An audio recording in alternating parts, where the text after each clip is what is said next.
Okay, good morning everyone and welcome to Enontekiö, to Hetta Visitor Center. My name is Laura, most of you know me already. It's very nice to see full house here. You see, this is the day's program here in the Visitor Center. So we will have about 15 to 20 minutes speakers' case presentations, and then in between we will have a coffee break and tour around the visitor center, and that takes about 20 minutes. So you'll have plenty of time to go around here. And yes, it's very nice to see you all here. We will start, of course, with the destination marketing organization called True Lapland. And Mr. Pasi Ikonen, the chairman, will have the first round. He has a very nice business here in Hetta. We will see the company tomorrow, those of you that join us on the visiting field trip. And he's also doing some survival courses and been to North Pole and stuff like that. So very exciting to have you here. The other end of the globe. Okay, the other way. Yes, very good. But yes, let's start with Pasi, so thank you and welcome all.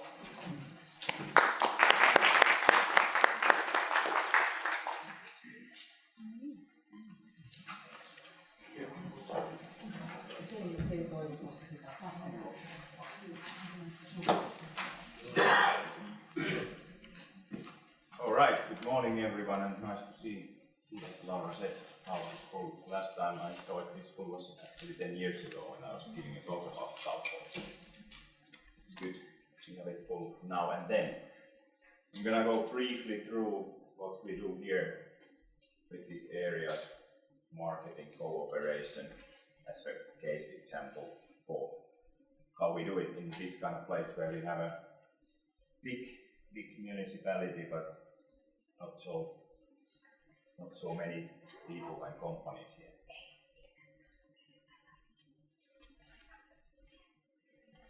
So the True Lapland is the name for the cooperation that we do here between the municipality of Enontekiö, and at the moment there are 41 travel and service businesses as members of this marketing cooperation. Also, Ministry of Forestry is important cooperator for us, and is of course present in our meetings, plus all the events that are organized in the Enontekiö area are working with us. If you have any questions at any point, just please ask. And the more interesting thing, how we actually fund it. As said, it is small, the area, economically, but the members of the joint marketing all pay annual fee for their participation, which is based on their turnovers of the business's size. And we have 5 different levels of what kind of sums we need to pay. And as you see, they are not really very big compared to some other cooperatives. And what is good for us as a small enterprises is that the municipality matches the sum that we manage to collect together. So whatever we can put on the table, the municipality puts the same. Plus, on top of that, the municipality of Enontekiö kindly provides us a project coordinators working time, like 50% of her time. Kirsti was actually there with us today. Without that work, it would be impossible to run this whole thing.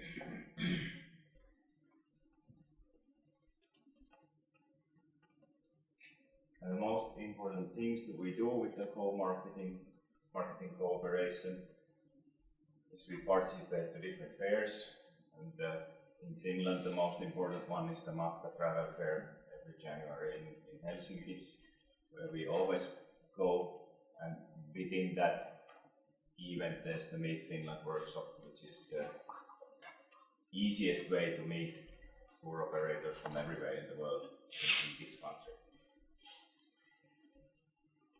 I think quite many of you were there this year also in the Meet Finland, and it was very busy.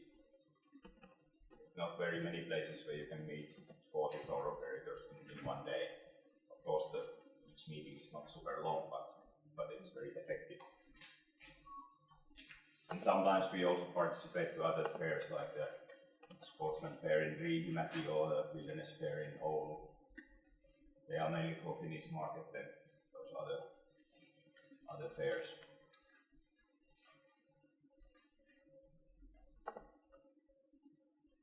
Presence in the digital media is of course important, and we are going more and more towards that with our small resources. We have obviously our own web page. The language versions at the moment are Finnish and English for the full version, and there's a little bit smaller version in German. And we move more and more money towards marketing in Facebook and the adverse campaigns. Of course, the difficulty with small areas is how to target them, how to find the right target. We also do some banners on the websites, mainly connected to some campaigns that we run. We still do some printing today. Most important print media for us is actually the information map that we produce from this area. Every year we create new map that has fresh information, and that's the thing that every traveler basically picks up when they come to the area. And some small scale advertising, of course, in some magazines, mainly outdoor lifestyle magazines, and some local newspapers that are free for the travelers to pick up from different points of the area.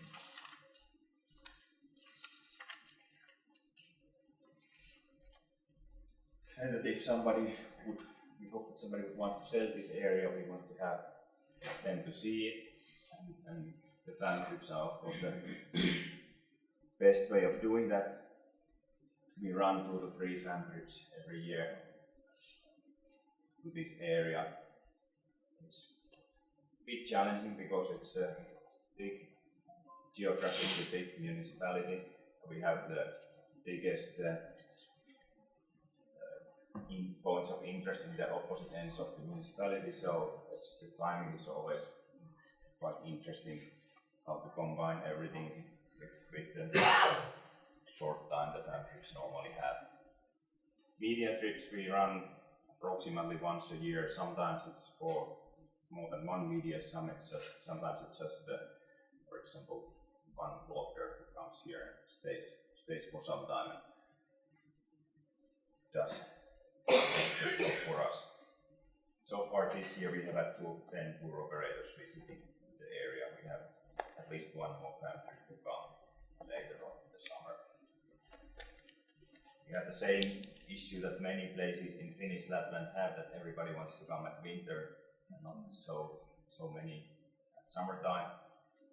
And we are of course trying to push the fan trips towards the summer when we have actually more chances to present what we have. But yeah, fan trips in winter are much more popular than ones in summer.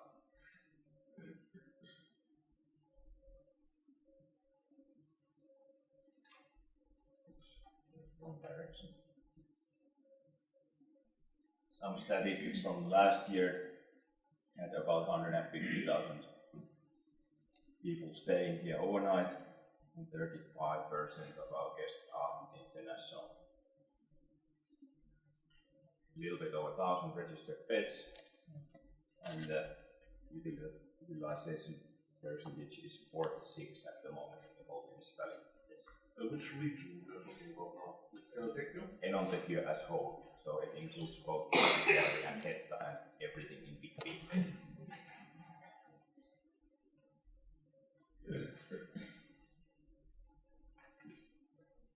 How much capacity outside this registration? We have about 800 holiday houses in this municipality, and then some smaller operators that rent less than those 10 rooms that are registered. So there are more beds outside this statistics than there are inside it. It's very difficult to know how much they are used. Of course, we are far away from the south, where many of the holiday house owners are, so So often they only spend a week or two. Then some lucky ones like Ilkka here, who has more time already, spends more time here. But it's good that we have active community also between the holiday house owners here.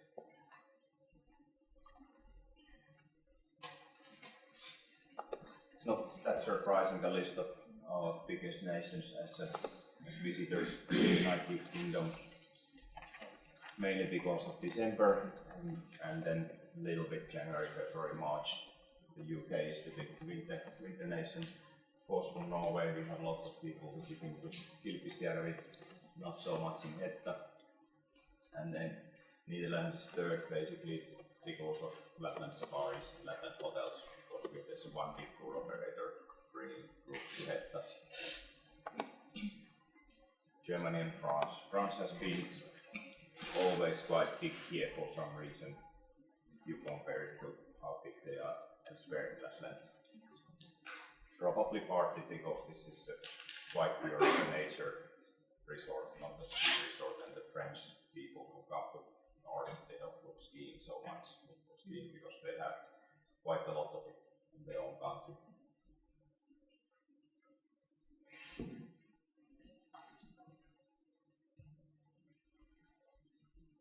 We normally have some kind of projects going on, and the last one we had was Tosila mountain bike project, where we first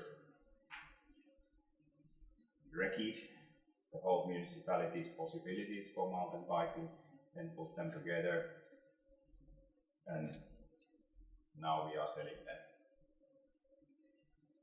It was a very interesting project, and we have lots and lots of strengths in this municipality, much more than the 350 kilometers that we actually did.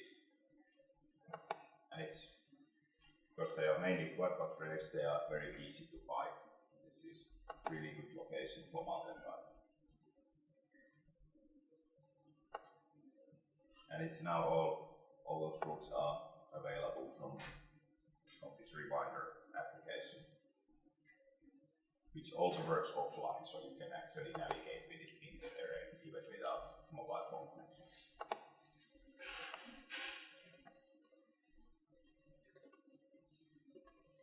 And a little bit of the size of the area, sure for most people this is not a surprise, but for some international people it is. So we as one municipality are bigger at Cheshire, Derbyshire and Staffordshire together, and have 1,800 people here versus 3.2 million in the Midlands in England. That's the fact of the day. Thank you. If you have any questions, I'm happy to answer. I'm also happy in this meeting, what is called matchmaking with Kirsti on the True Lapland table, so you can also come there and talk with us later on in the day. Thank you.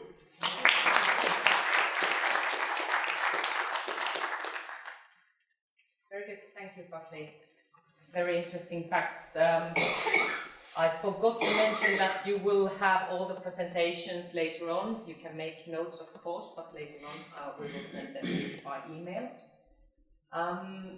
The Lapland area is quite vast. As we saw, Enontekiö municipality was already by itself quite vast, but altogether the 4 municipalities of Lapland have about 14,500 inhabitants.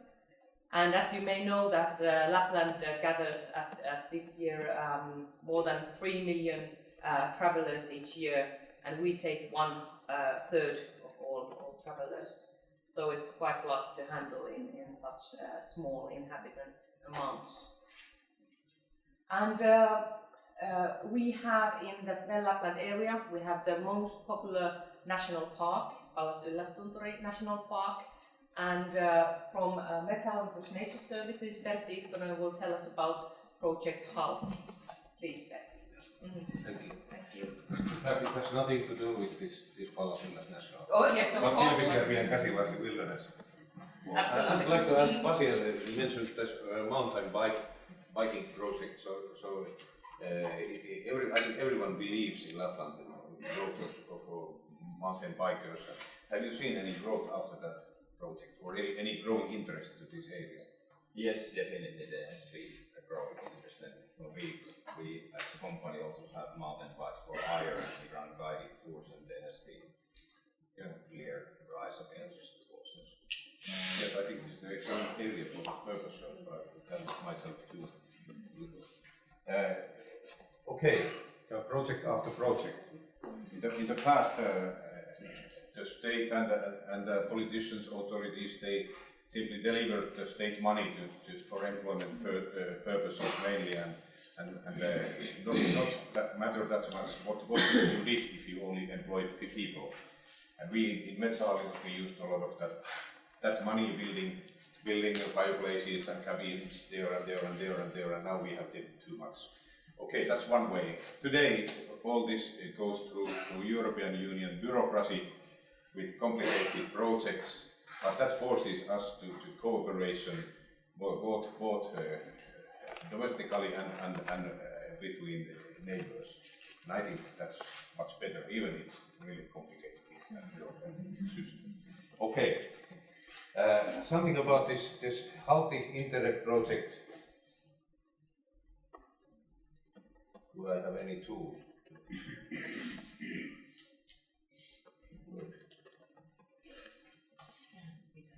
Okay. No? Okay, yeah. Yes, but I already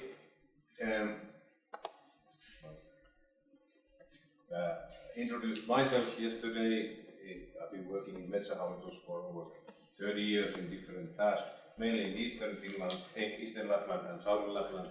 So this western part is not so familiar for me, and I'm very happy to meet all you here and get a little bit more understanding about the tourism, nature tourism in this area and connections to neighboring countries. Metsähallitus, I will not present the organization, it's a quite complicated one.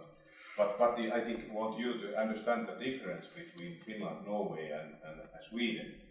So originally we had about the same kind of organization because Finland was part of Sweden, and even after that, but from 50s it has we have chosen different ways. I think in Sweden they have this quite original authority-driven management of state land based on Länsstyrelsen. In Norway there was a huge change during the last 5 years where the manager today is a local board. So it's no more of Fylkesmannen, local Länsstyrelsen. And in Finland, from 70s or 80s, we have copied the model of National Park Service in the USA. Of course, we are quite close to the USA. So we have one state enterprise managing all the state land, both commercial forest and also protected areas. And in Sweden and Norway, these two are separated. And I'm working for this public service site. There was nature service. In Swedish it's Forststyrelsen Naturtjänster, and in English it's Fast Wildlife. Okay. And and we have this public services covers all the non-profit services. Also hunting and fishing licenses, so they don't go to the state this money, but it is returned back to fishing and hunting services. We do quite a lot of cooperation with neighboring countries, and that's the model we want to copy here in Halti area too. We have two similar cooperative organization on the eastern border between Åland and Paanajärvi National Park and in Inari-Paasvik area between Finnish, Norwegian and Russian partners. And I think what we have good experience, and I think what works on the Russian border should work also on Norwegian and Swedish border. So I think it's quite a lot more easier this way. Okay. So our project area is around Halti, and public operators. The partners are public operators working on this area. Metsähallitus on Finnish side, as a manager of Käsivarsi Reisa National Park on Norwegian side, and in fact this highest point of Halti, here it belongs to Raistoikarhalti landskapsvärnsområde, landscape protection area. And these belong to one unit, and then we have on Finnish side we have Nature Research Institute, on Norwegian side Halti National Park Center, which is an independent operator, and Tromsø University and Kåfjord commune, which is an entrance to Halti area. We have quite good money in this project, so and a little more than 2 years to use that. The money is given from Interreg Nord program, EU program, through Länsstyrelsen i Luleå, and of course the main objectives are given by the financiers, and the main objective of the whole program is to develop the cross-border cooperation. So that's behind all. This funding goes to priority culture and environment. So this is not a tourism project, but mainly nature and culture protection is the main goal. But within this goal, we want to develop preconditions for sustainable tourism. But we don't create any new protected areas or any new protections in existing protected areas. So this in that sense, the status will be maintained, so there will be no changes or no new restrictions. And also these already accepted management plans are followed. But what is comes from the financiers, so there is no investment funding included, and you all know that there is endless need of money for reparation and building trails and cabins, etc. Fortunately, we have other sources too, so you know that the trail to the top of Saana is under preparation right now, so there's the machines and men working at the moment there. Okay. Within these preconditions, we have some more concrete objectives, and the main objective is to organize the cooperation between these managers of areas. So as I mentioned, we have this model on eastern border, and we want to copy that to between Finland and Norway, and we hope that in the future also to Sweden. And within this cooperation, we want to create a forum for other operators in that area, including tourism entrepreneurs.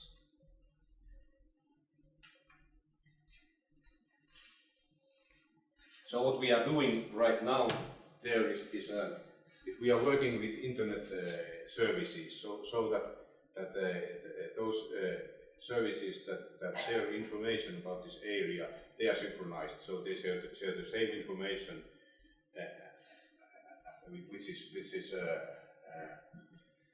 updated and gives a right idea of this area.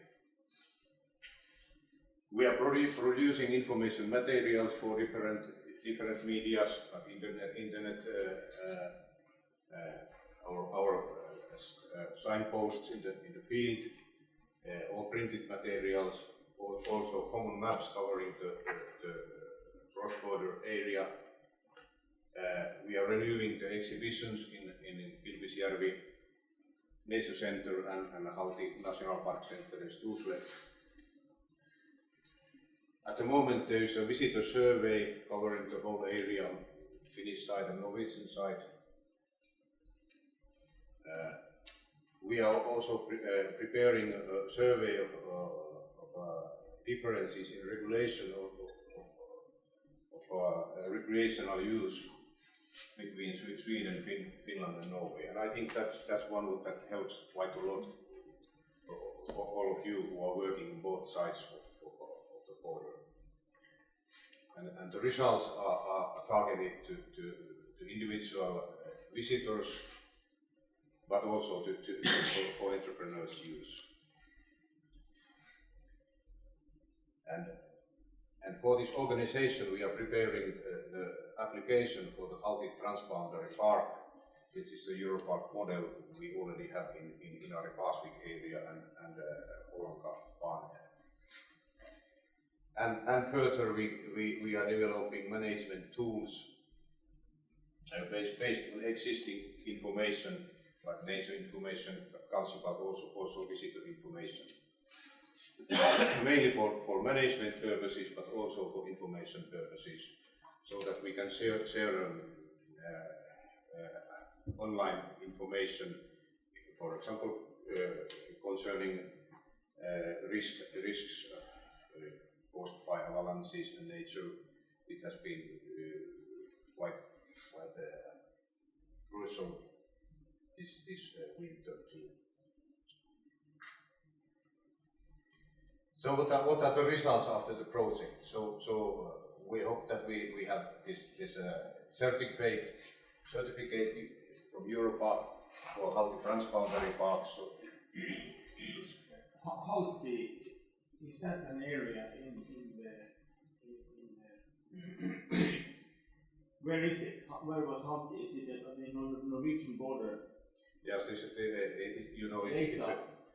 it's the highest point on the Finnish side, but the highest point of the Halti Fell is on Norwegian side. So this is our work name for the area, and we have to think if it's the final name of this cooperational area, is it the Halti Transboundary Park or something like that.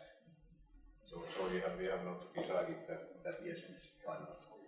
So this includes an advisory board for stakeholders, and I hope this is a forum where also the entrepreneurs meet each other across the border.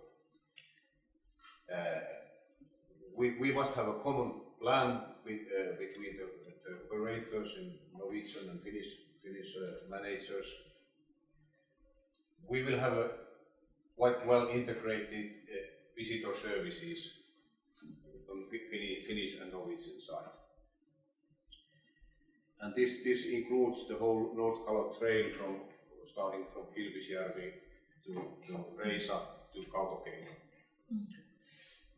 And also good cooperation between Halti National Park Center and Kilpisjärvi Nature Center. And I hope that this common information of the Halti area creates a basis of brand for the cross-border recreational area that serves also tourism both in Finland and Norway. And this is more internal for managers, so it's management too, but it also means that we can share better information for directly those people who are coming, who are already inside the area, but about the circumstances and services. And also we hope that even the Swedish, we don't have a Swedish partner in the future, they are included in this cooperation. Okay, that's what we are now working for until next year. Thank you.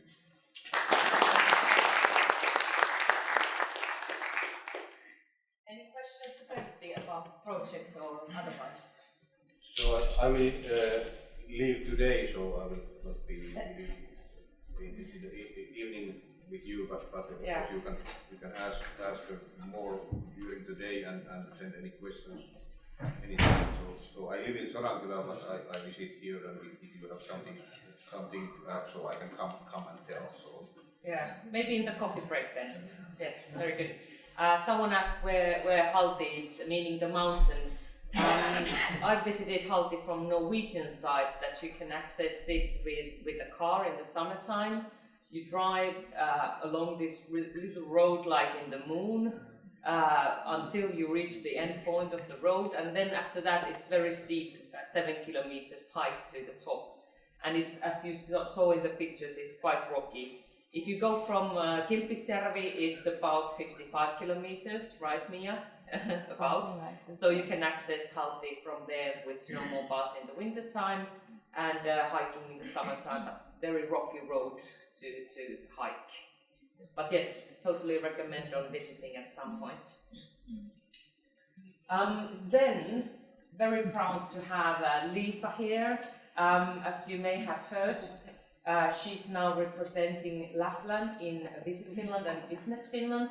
She's the regional partnership manager for Lapland, and she is here now today talking about sustainability in the Arctic destinations. So very good to have you here. Please. Thank you, Laura. Really nice being here. Thank you for inviting me. Since we were talking about Halti, even that's nothing to do with my presentation, but I have to mention this because it's one of my favorite stories. I think perhaps all of us here we know that what Norway tried to do a couple of years ago, that indeed this Halti, while it's our highest peak, for Norway it's nothing, because Norway has all these mountains. And while Halti is kind of like laying on the bedrock of Norway, Norway made an attempt to give us Halti in this time of peace.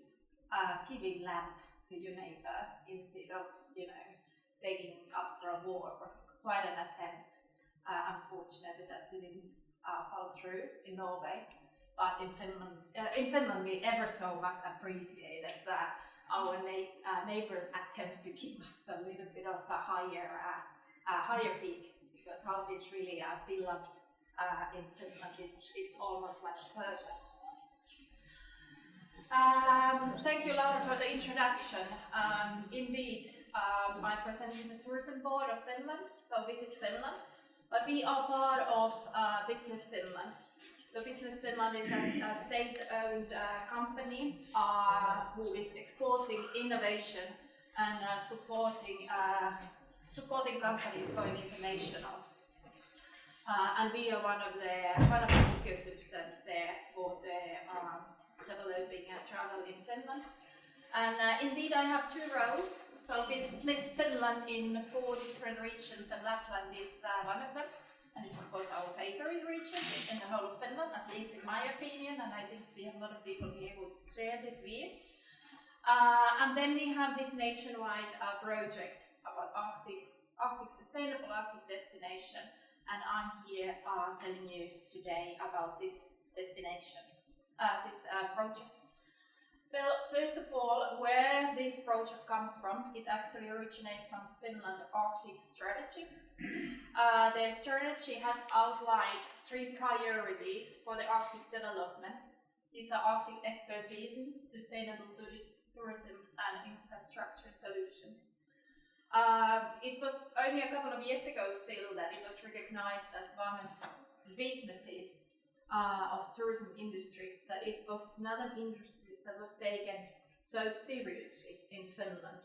It was just something, it was almost like a hobby or something, it's not like a real industry. But this is changing now, and even our Arctic strategy has outlined the importance of tourism, and especially the sustainable development of tourism. We were previous presentations, they were informing about the funding, that who are behind the funding, and for us it's the Ministry of Economy and Employment. But since we are executing Arctic strategy, which is actually the foreign ministry who are behind it, so we have already the eyes of two ministries there. But since we are taking into consideration all the dimensions of sustainability, which includes the environmental, economic, and social and cultural, we have also the Ministry of Culture and Education who are paying close attention to the project, because the cultural sustainability is a very important matter, especially here in the north. Since we're talking about environment, we also have Ministry of Environment paying attention to what we are doing here. So sustainable development of tourism is closely followed by our ministries, which again tells about the importance of tourism industry these days in Finland, and in particular here in Lapland.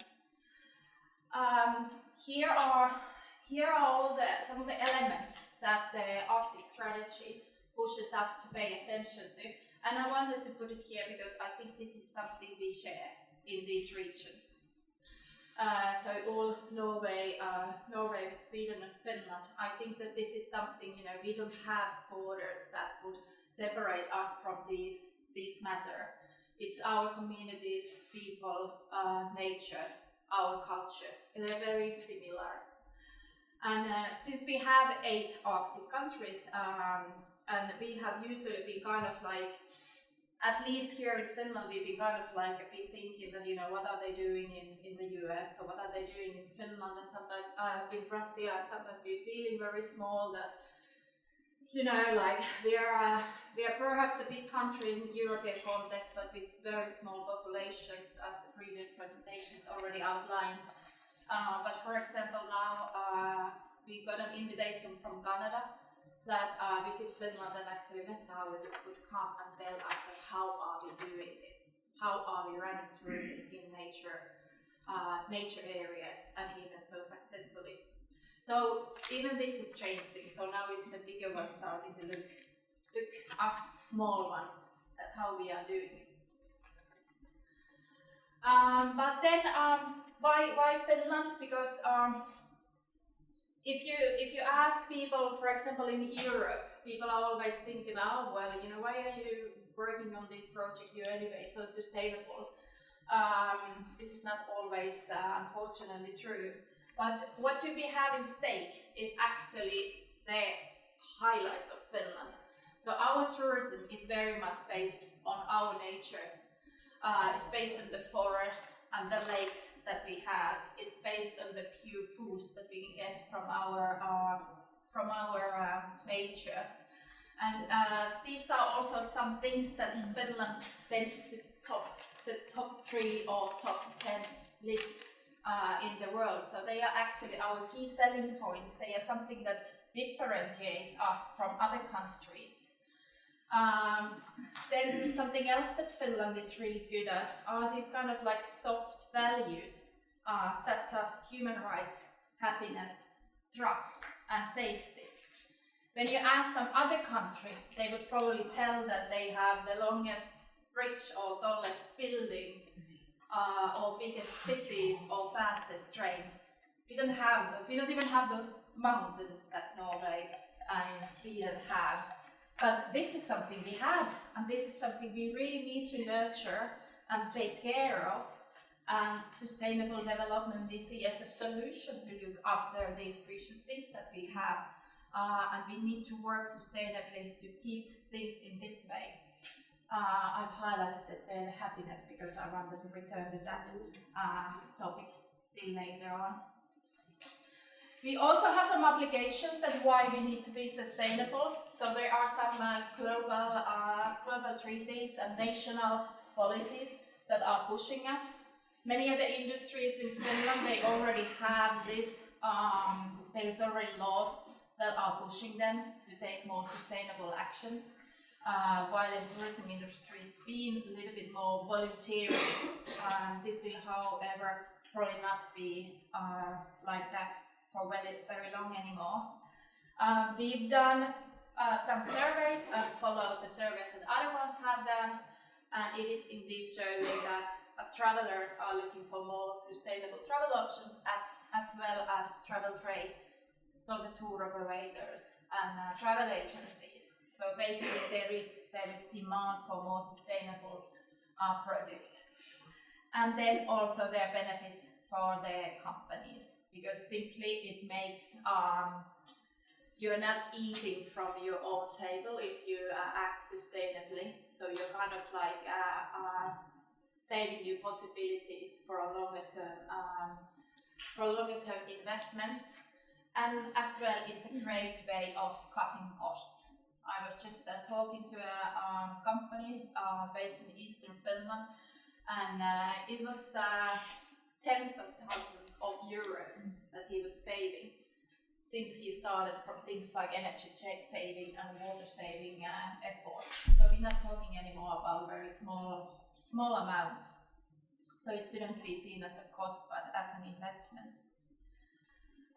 There are many different solutions already existing in Europe or in the world to adapt sustainable practices. But why we wanted to build our own? Well, one of the things is that what we have here, it's not necessarily that some international model that could help us with those matters. And we have very different regions here, even here in Lapland.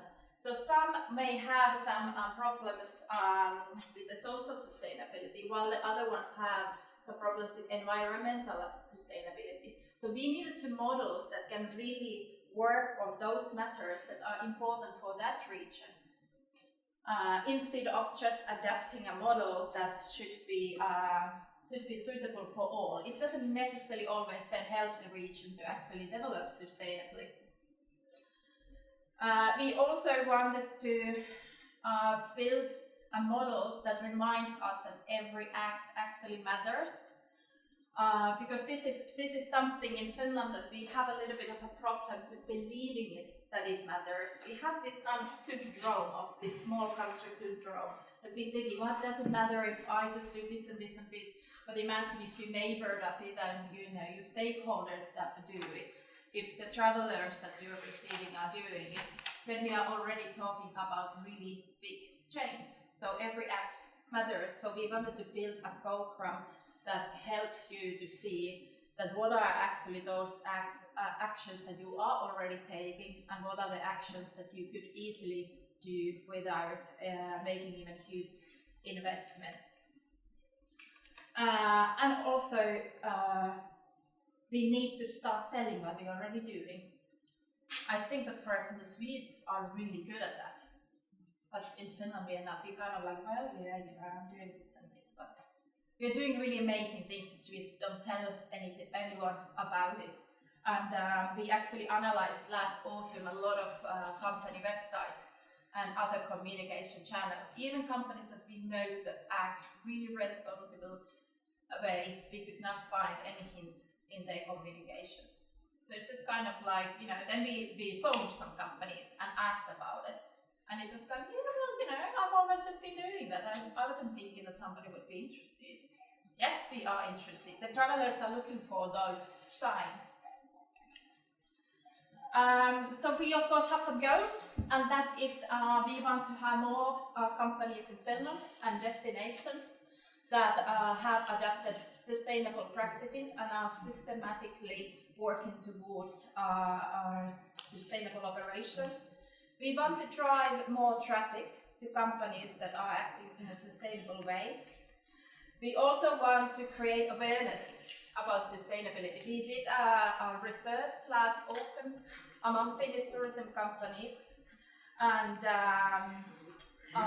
the results were that a lot of companies were saying that they don't really know how to act in a sustainable way. That environmental sustainability is something that people are already really familiar, but how to look after your culture and how to look after your community, how to take into consideration the economic sustainability. These were the dimensions that people were not so familiar with. We also want to start emphasizing even more quality instead of quantity. Laura just mentioned about the number of travelers we have coming to Lapland and how small is our population. We have more reindeers and people. Even that we have already recruited so many reindeer to work in the tourism industry, we still can't cope with the amount if we keep the numbers growing as it's growing.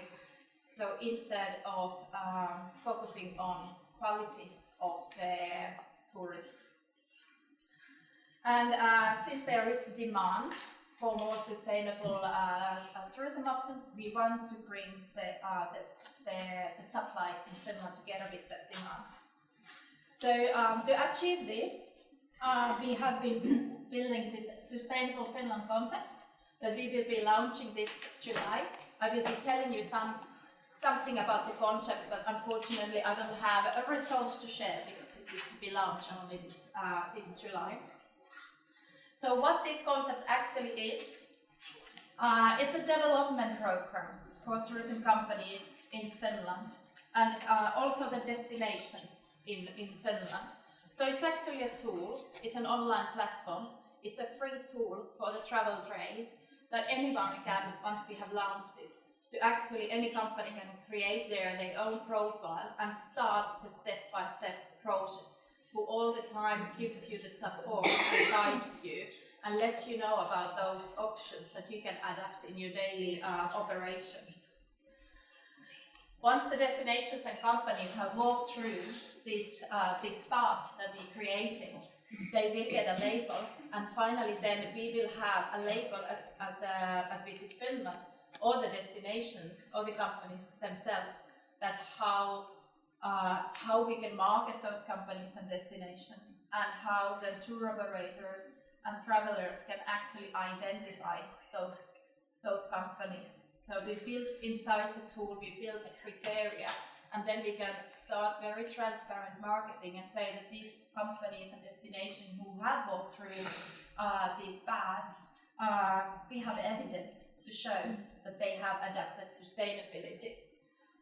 Because we're not very good in Finland about communicating, we're always thinking about the things we haven't done instead of thinking that the things we have done. So now we're actually making us easier to start the communication campaigns and marketing, because we have hardcore evidence that there is so many actions taken already by the companies and destination who go through this concept. And indeed, this is designed for both destinations and the companies. So here is something about the concept, what it includes. So we are involving the public sector, so for example the municipalities, regional counties, the entire state of Finland, because no one can do it alone. You cannot go and tell a company that starts acting sustainably if the municipality doesn't support it. So the public sector support is required for this. No one can be alone entirely support sustainable. Well, can, but it's getting tougher. We've also built. We have at the tourism board. We have this Visit Finland Academy. So we built a set of different kind of educational workshops, and this concept has its own. So it will basically be the starting point for a destination. We also will be publishing. We will be publishing the Sustainable Tourism Principles pledge.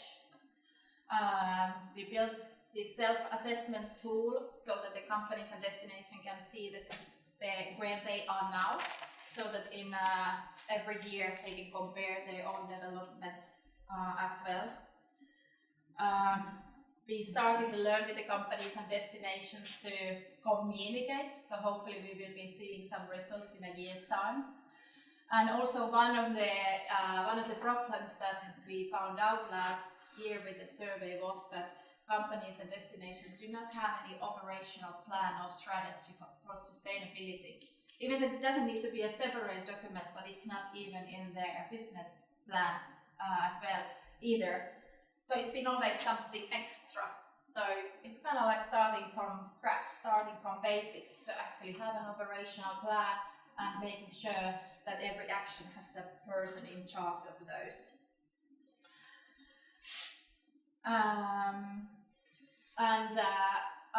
We have also a few tour operators working in this project already with us, and we will be deepening this collaboration.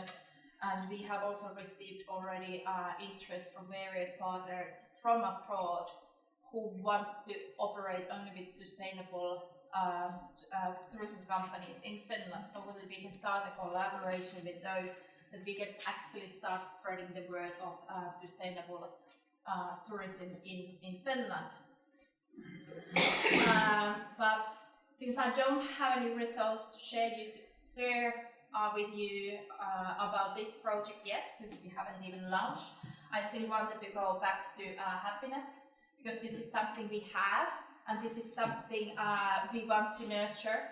We were selected second year running as the happiest nation in the world, and of course in Finland we're thinking like, you know, really?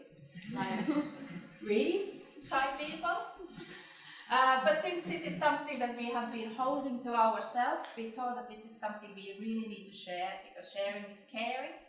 And this is why we started the campaign called Rent a Fin. So you can actually rent your own fin, come to Finland, rent your fin and experience what it is. It's not a tourism product, but it's actually what does a fin do in a regular weekend. And I hope this video will. Okay, we do not have voice effects.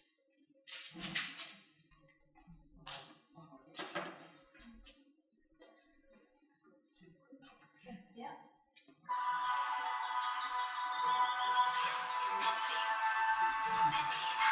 These are Lapland yummy. They are happy too. When fins feel stressed, they head to the woods. When they feel stressed, they feel happy because they are connected. This is a proven fact, not something we made up. This upcoming summer, everyone has a chance to reconnect with nature in Finland. Ordinary people are inviting you to visit their favorite nature spots. Find your calm. Rent a fin.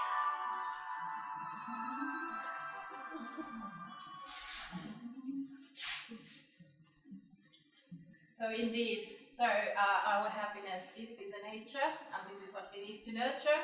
And one of our happiness guys, who is our happiness ambassador, is also here. Nice collaboration with by accident. Yes, that was a total coincidence. Thank you very much for hearing me today.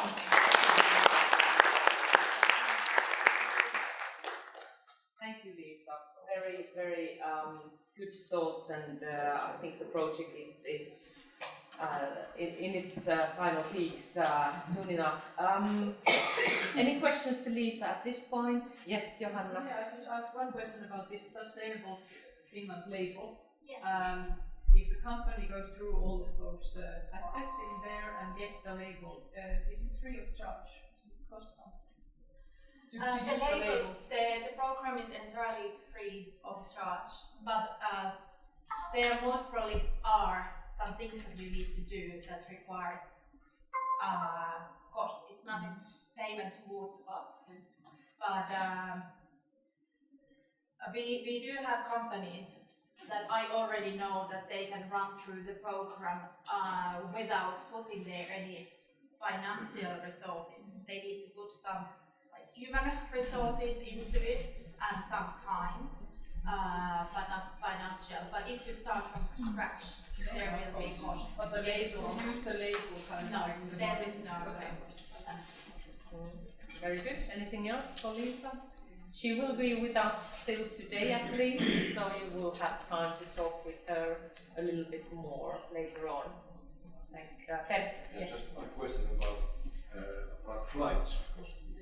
We are depending on flight connections and now we had this parliamentary elections and a lot of discussion about carbon dioxide emissions and flights. So what is how do you handle this tourism in that sense? So how to reduce the flight emissions? That's one notice that did you yesterday I saw an advertisement on the TV that there in also the TUI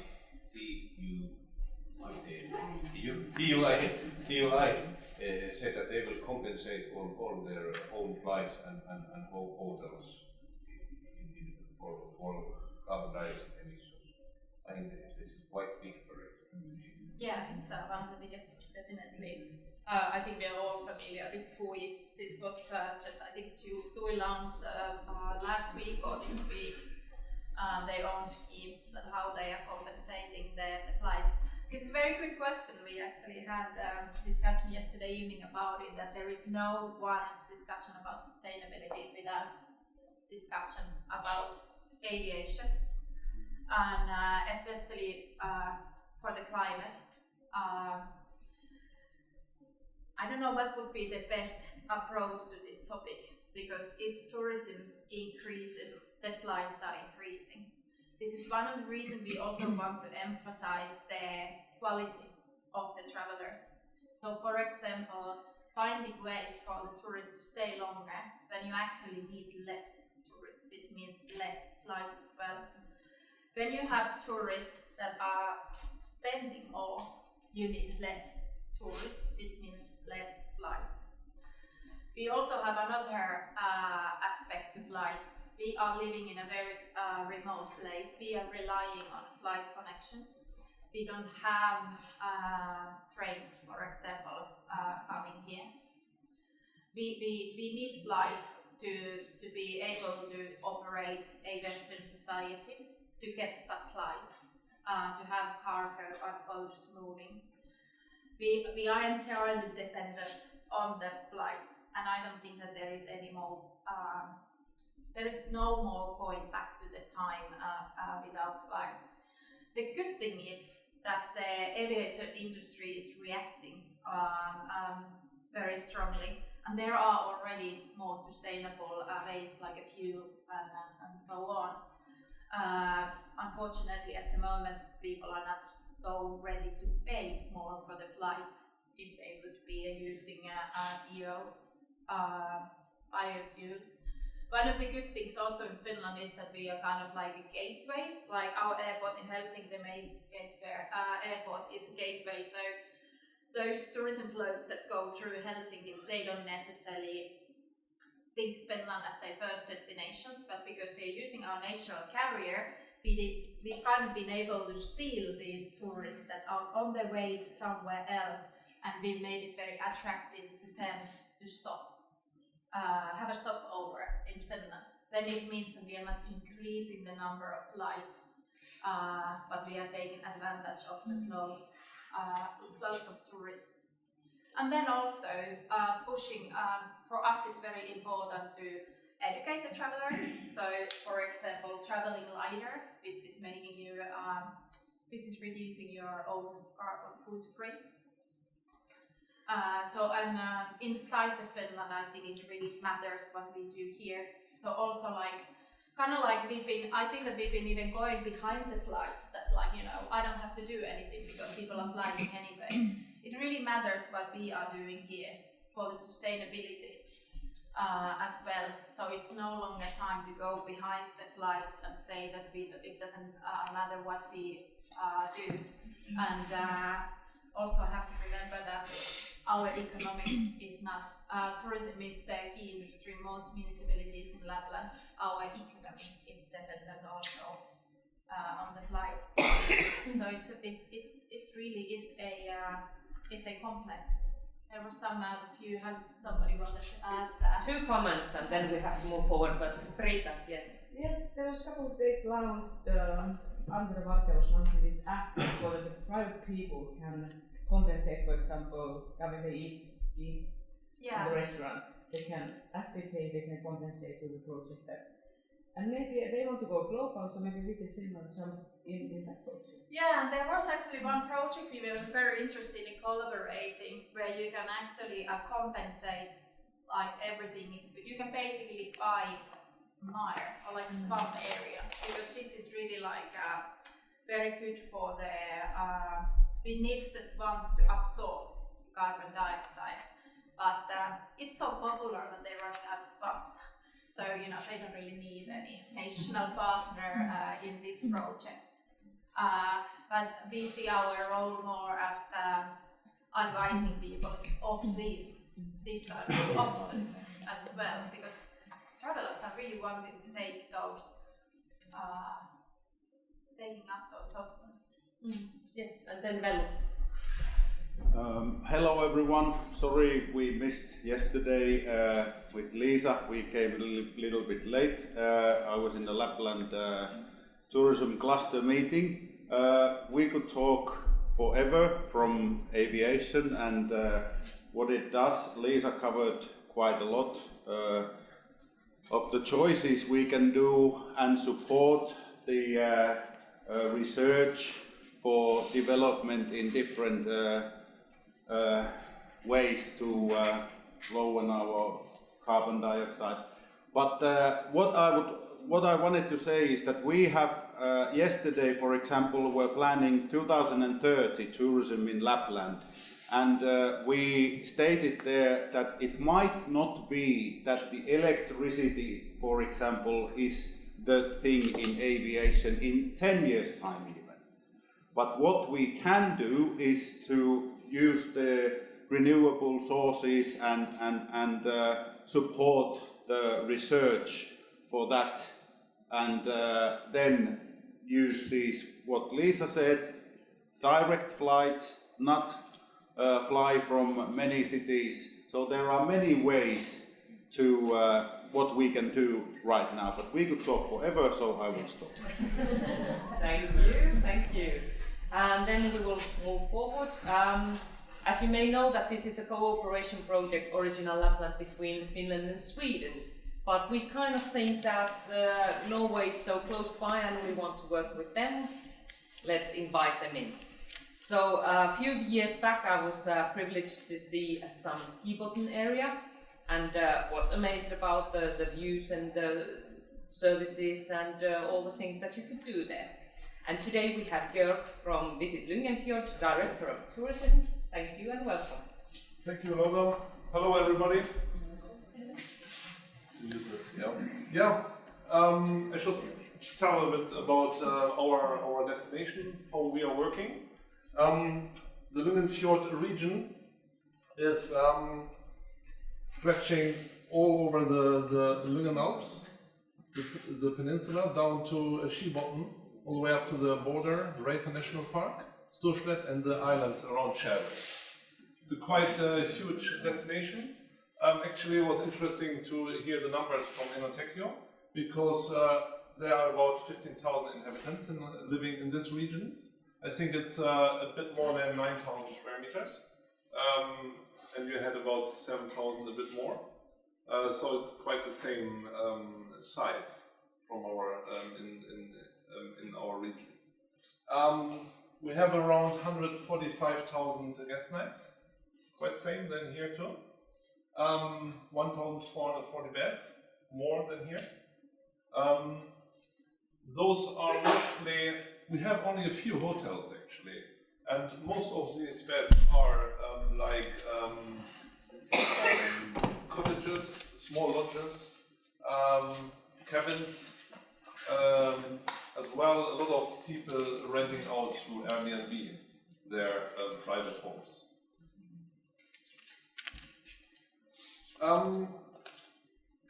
We have around 100 tourism companies in the region operating,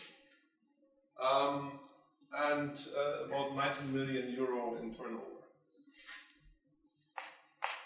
333 people working in tourism in our region. And these are a few numbers about our destination. About Visit Lyngenfjord, we started in 2013, We have an office in Skibotn, that's our main office, as well in Olderdalen and Lyngseidet. We are two working in Enontekiö. It's my colleague, Maria, and she's in charge of all bookings. She's in charge of our booking system, running this booking system, and as well, in a way, online tourist information,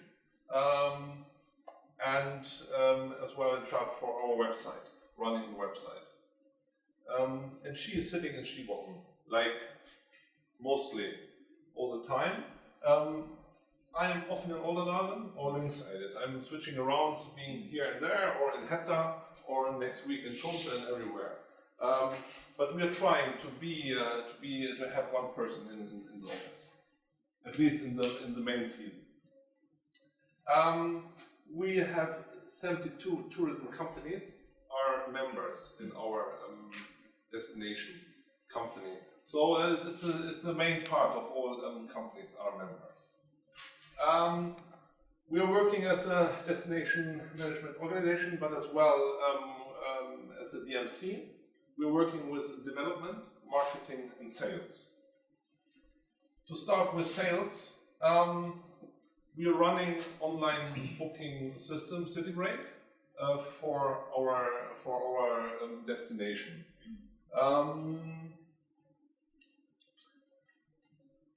We are doing as well back office booking. So we have a lot of people contacting us by email, by phone, asking for ski guides, asking for we are a group we want to stay in the region, and we do the bookings for them.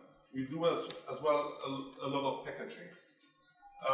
We have cooperation with tour operators over the whole world, and we are selling mostly wintertime so far.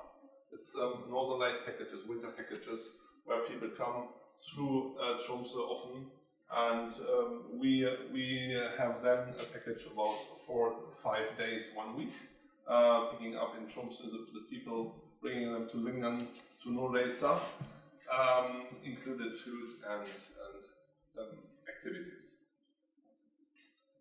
And this is as well part of our development, because most companies are not able to do this packaging by themselves. We often have this, but they want.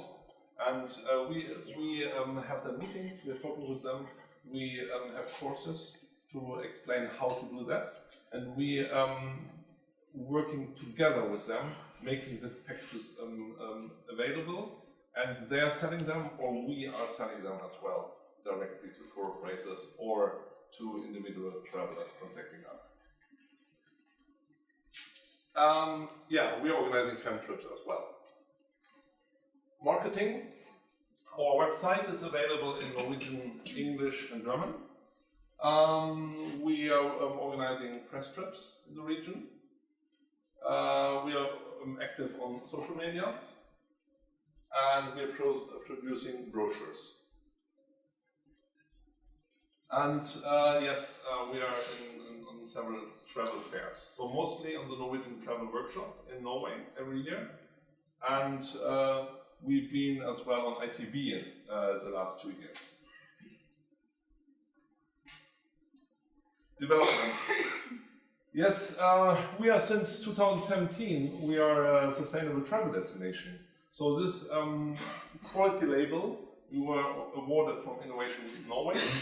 And we were working 3 years to reach this goal. It was quite a tough time for us, because when we started with the Enontekiö, we started as well with this process. And the good thing is that we really needed to talk to all stakeholders in the region, to the politicians, municipalities, to the companies, the tourism companies. To find solutions to make it happen. So it was a tough time for us, but we made it. We are very proud about it, and but it doesn't mean that we are ready with this. So all things we are doing, how we develop the region, we want to is under the rules of the sustainability. One example maybe with the mountain bike project we're running. We don't just wanted to produce a brochure and showing where you can go mountain biking in the region. Because we know when you don't maintain the trails, when you don't have agreements with landowners, it isn't sustainable to put effort into mountain biking, because they will destroy the trails and so on.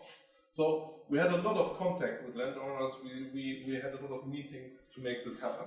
And actually, in this brochure, we have about 25 trails. There are many more, much more in the region. But we couldn't agree with the landowners. We couldn't agree with the Sami people to use this trail. So we will not show them in this brochure, because we don't want that people are going mountain biking there. But sometimes it's tough because that's a really nice trail. People have to go there, but no, don't go there. So far, yeah. Development, mountain bike project. The other thing is the cruise project. We're just starting, because we can see we have a lot of guides in wintertime. They're very busy with snowmobiling, with dog sledding, snowshoeing, whatever. But there is nothing to do in summertime, because people in summer so far, they don't pay for guiding in our region. But we know there's a lot of cruise activities along the Norwegian coast, and we want to find out if we want to have cruise in our region, which kind of cruise we want.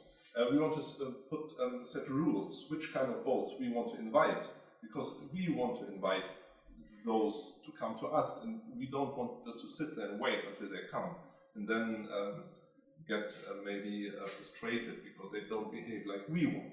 So this we want to find out, and I think as well for all these people working as guides in wintertime, they could have a possibility to have more work in summertime. So that's about sustainability.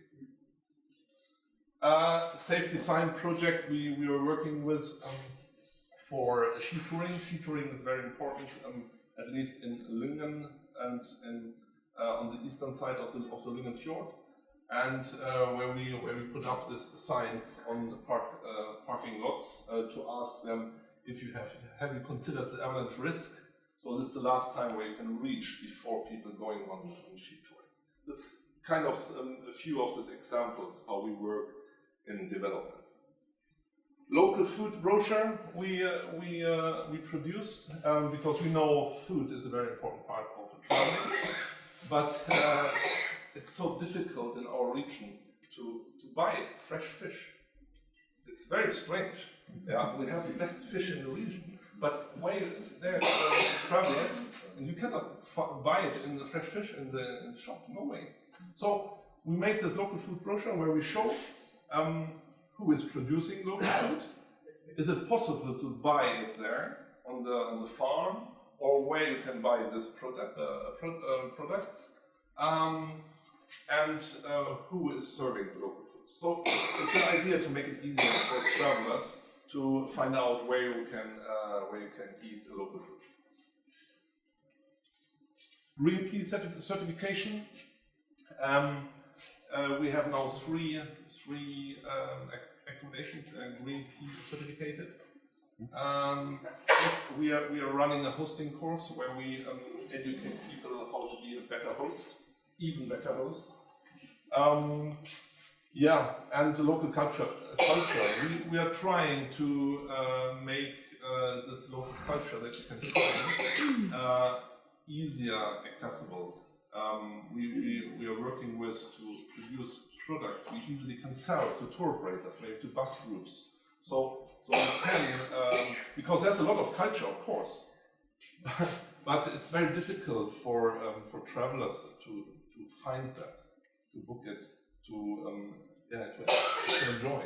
And we have quite a few, especially up in the Racer Valley. There are a few places where you can meet people doing handicrafts with them, for example, or going up to the Racer National Park and listen to the stories about the region. Yes, that's all about Us about the Lyngen Fjord region, thank you very much. Any questions? Thank you, Gert. Any questions? Yes. I have a question and also announcement that we are doing a video about this event. So if somebody is not able to come over here,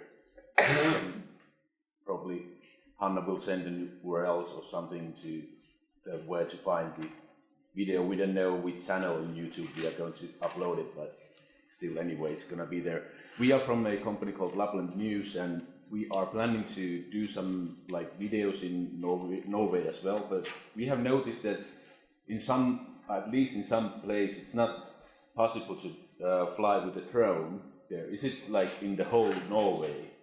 No. No, that's not in whole Norway, but you have in Lunds Alpine Landskapsvernområde, the Lyngen Alps nature cruise, or you Landscape protection. Yeah. That's not allowed there.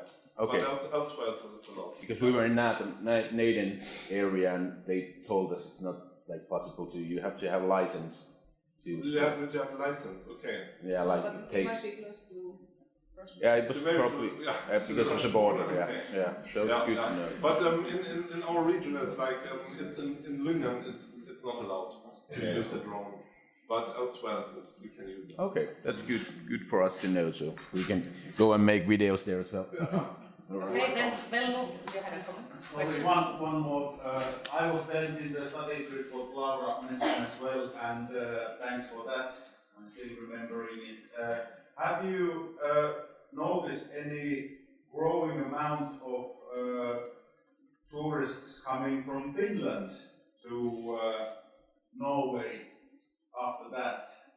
Because we have seen a few companies that have used not only this area but also like spread their own area towards Norway and have a dip in the Arctic Ocean and this sort of thing. So have you noticed anything? Yeah, I don't have any numbers. But it feels like especially the companies from Kilpisjärvi are better known with companies on the Norwegian side, and we know a few of these companies operating in both regions. Yeah. And I don't think it was like that before. So I think it helps. Yeah. Yes. Mm-hmm. Yeah. It was cool. Yeah. Mm-hmm. Was there another question? Yes. I just want to know how many sustainable destinations are there in Norway? There are, I think there are 12 destinations now. Yeah. Is it right? Yeah, I think 12. I think we are the 10th, and then there were 2 more. Yeah. But this label, there are a lot of destinations working with. Yeah. Visit Tromsø is working with it. Alta is working. Yes. Narvik is working with that. Lofoten, everybody. So Lillehammer, everybody's doing that. Yeah. And then, yeah. Wanted to say something? I just wanted to add something about the drone question, because I just googled it, and if you use a drone in Norway for commercial purposes, you actually have to take an ETH course. So you have to have a certificate. If you do it on a hobby basis, then you don't, but there are quite a lot of restrictions in airplane areas. Yeah, that's what I thought, because it was a project for Yle, our national television and radio, and they say that. We have, when it comes to Scotland, for instance, we have companies that are doing drone, what is it called? That you can protect, so that actually you can cooperate with them. Yeah. Somehow. Yeah, it's true. Okay, but I also heard that it's quite easy to get the license, but you have to have time for that. Yeah. Anna, please.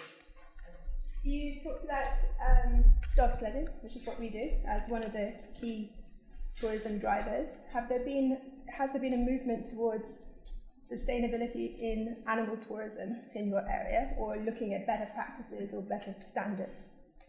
There's not like a national plan to improve that. No, but I know a few companies are looking really about this good standards. Yeah, but there's nothing like a plan to improve that to the whole nation. No. Okay, very good. Any more questions at this point?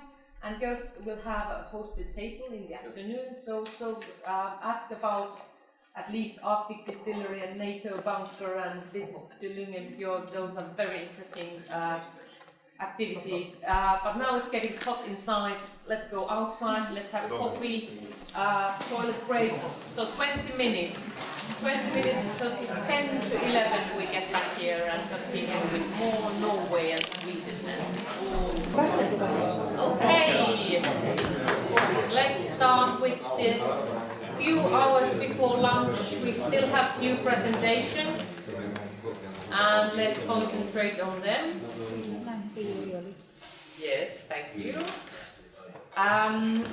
We didn't stop to Enontekiö, we wanted to go up from Hetta as well, so my dear friend Antje is here today talking about Kautokeino area, so very nice of you here.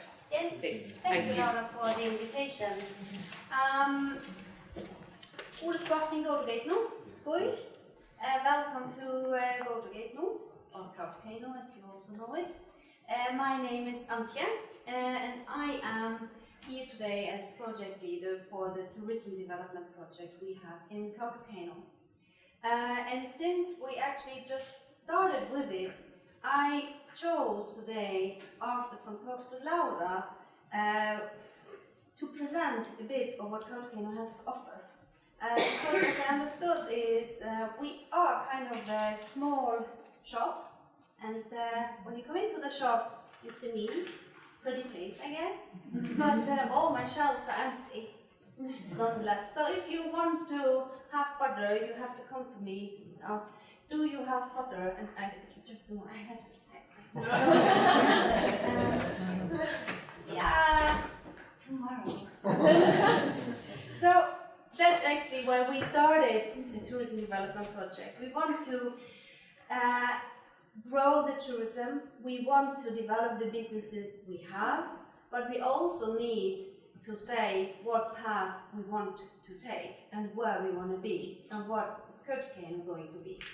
And in order to do that, we have to take step one, and that is talking about where to go, how to get there, and what to do to get there. But as I said, we have some businesses today, and I really would like to present them to you, just to give you a small insight to Kautokeino. As we had some numbers, I also want to share some numbers with you. When it comes to statistics, that's quite cool for the Kautokeino region actually, because the regional statistics have been put into one bag with Karasjok and Lapland. So that's actually one part in this project where I say we need to have our own statistics so that we can say something about the development if we put up measures, so we need something to measure, please. We are a municipality about 9,707 square kilometers, almost as huge as Enontekiö total region. With Enontekiö, we have a population of 3,000 inhabitants, people, and we have a population of 100,000 monkeys in the winter. In the summertime, they are moving mainly to the coast. So I think Visit Enontekiö is getting quite a lot of our reindeer inhabitants. Yeah, you grow. This is kind of to give you like a smooth way into Kautokeino, into the Vidar. Think about it, driving from Hetta to us. It's Sami Mane Truptuik. Welcome to the home of the Sami children, home of the Sami people. This is actually a song which is quite popular on the Norwegian side. Welcome to the Arctic tundra. In destination, we had quite a few royalties visiting us. Prince Albert came, and we had, of course, the Norwegian Prince and Princess visiting us. a place that engages, less sarcastic. And the place, this is our science building in Enontekiö actually, which is actually quite nice to visit also. They take you also on a guided tour and show you around inside because they have some handicraft inside. And I think the building is also so big because Sami traditional knowledge and language is very vital and it stands very strong and it is very important in addition to radio husbandry. It's kind of the core of all people living in Enontekiö, and it has been throughout centuries. So I think that Enontekiö, since it is so far away from the coast, also has been quite able to hide from the Norwegianization, the assimilation process. This is Enontekiö as a municipality, and you can see that we are close neighbors to visit Enontekiö. So I think you and me, we have to talk more. These are these are the companies and also some of the shops that I took with me. And this is actually how the picture looks today. This is my storage. And I want to go straight on to our accommodations actually to show you a bit around in my storage. This is Arctic Motel and Camping. It's a family-owned business run by Gunn Elisabeth Christensen. She's with us today also, so you will meet her later on. She's sitting here in the middle. It's the second generation that is now driving the business. They have around 25 cabins and a capacity of around 75 beds. And their cabins with different standards. As you see, we have some open rooms and some more easier cabins. You have the camping spaces and bigger cabins. But they are also in the process now, since Gunn Elisabeth took over. Here she is, also with Gatti. I hope that's okay with this, whether it shows that picture. They are in the process to see how to develop their concept further and what measures to take to actually meet the standards for the tourists and to also develop the interior of the cabins. The next one up is Sami Auroras, which is a newly started company. They started last year, and I took them with me in accommodation because it's kind of activity and accommodation, and they are still testing kind of how to create the greatest experience out of this product, this prototype, which is actually a motor road you can take with you on the Hetta to the reindeer herd. And as we heard yesterday, Anders told us that the idea is to actually place this close to the reindeer herd, pick you up from the hotel and drive with you through the tundra, scooter and sledge, up to the spot. And there you will not only have the sleeping place, but you also will have a 24/7 reception at your service. And in addition to that, that will be the main base for further activities like ice fishing, snowshoeing, or even going and curling the reindeers. So they are, that is the basic concept. Anders is also with us today, and you can also meet him later on. And he will also have some more pictures about this concept. And here he is. That is Anders. Then we have, of course, the one hotel in Enontekiö, Tom Hotel. They have around about 63 double rooms, 2 junior suites, and a capacity of 134. They have also conference capacity in the hotel itself, as you see over there, but that's not so big. It's for 80 persons round about. But they have a cooperation with the science house, Hetta, which I showed in the first picture, and they have conference facilities for around 200 people. And Torn Hotel, actually, they also rent out scooters, and they have a collaboration with local activity providers that can take the guests out on several tours, scooter safaris, river safaris, and so on. And they actually have the best breakfast in all Norway within the hotel, Torn Hotel chain. So I really like to go there and eat breakfast. My favorite is the small Berlin cake, which I really like those, so I tend to. Yes. CEO at the Torn Hotel is Knut Vidar Alseth. He should have been with us today, but he actually is attending a workshop further south. So I told him, okay, I can present you and tell a bit about you. And yes, they also have newly adapted or built up. They have been building a new sauna, which is actually like a barrel with a huge glass. So when you sit in the sauna, you can see the cooking river, because they are quite up on a hill. So you have a nice view from there. And fully equipped fitness room. It's very nice. He's very proud of that. This is actually Solvåg fjällstue. And this is outside Enontekiö. It's quite, you saw how vast Enontekiö is as a municipality. So this fjällstue, what is it called in English? Mountain lodge, yeah, you can tell, yeah, you can say, yeah. It's located 50 kilometers from Alta. So when you drove through Alta Canyon, you actually drive past it on your way to Enontekiö. And the reason why I took them with me was that they have quite a nice concept. They are not so big. They have 21 capacity for 21 people, roundabout, so it's not so big. And in the guest house, which has a motel standard, there's a space for 17 people. But what is a bit special about it is that, you see, I took the handicraft gallery with me. They have quite a lot to tell with regards to history.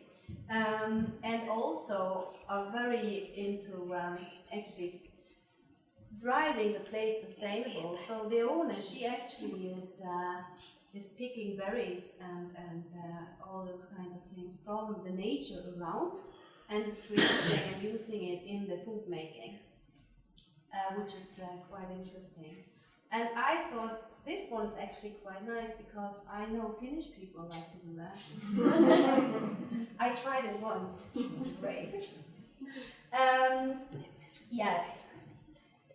And this is actually Maj-Lis Klingan. She is the owner of Solvåg fjällstue. And as you see, she's very, she really loves that dog. Yes.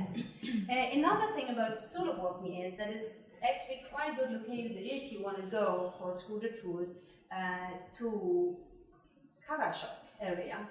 So they have quite a lot of tours starting there, also operators from Alta, in order to go over the mountain or over the tundra to Karasjok.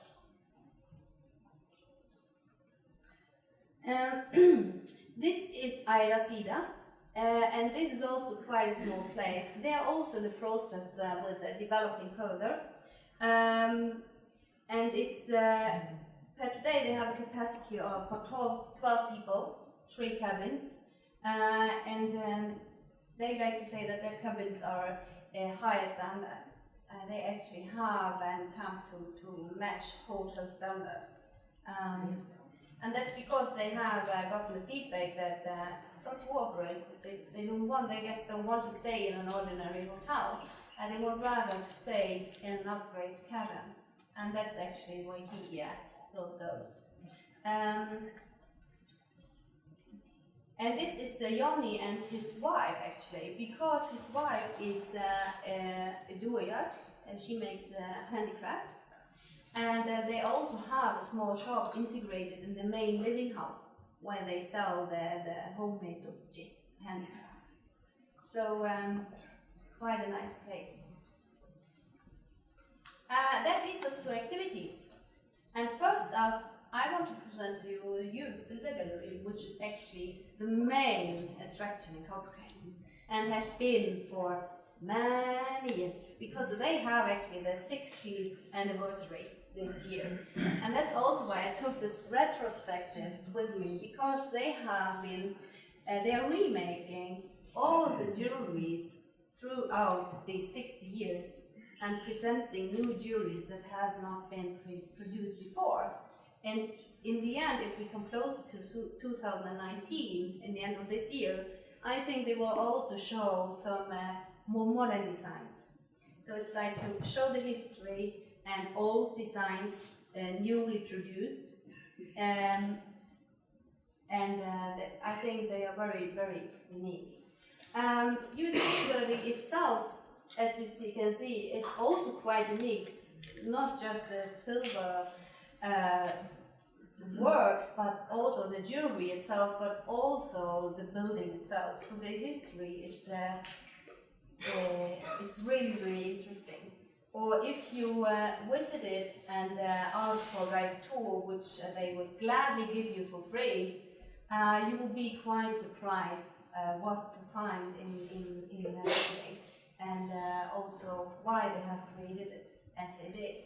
So they're really not just a silversmith, they're actually artists, and this is their life work. And this wall is actually a piece of art which has been started for 30 years ago by Regine, and it's still not finished. So it's really like life work. And what is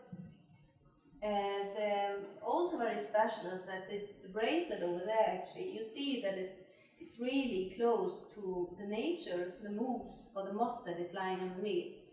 And that's by purpose, because they have been inspired by the nature. When they moved there, Regine is actually from Germany and Frank from Denmark. When they came to Copenhagen in the 50s, they got so inspired by the place and the nature that they created this piece of artwork, actually, which they sell. And they also make traditional jewelry, and are one of 3 silver workshops in Copenhagen, actually.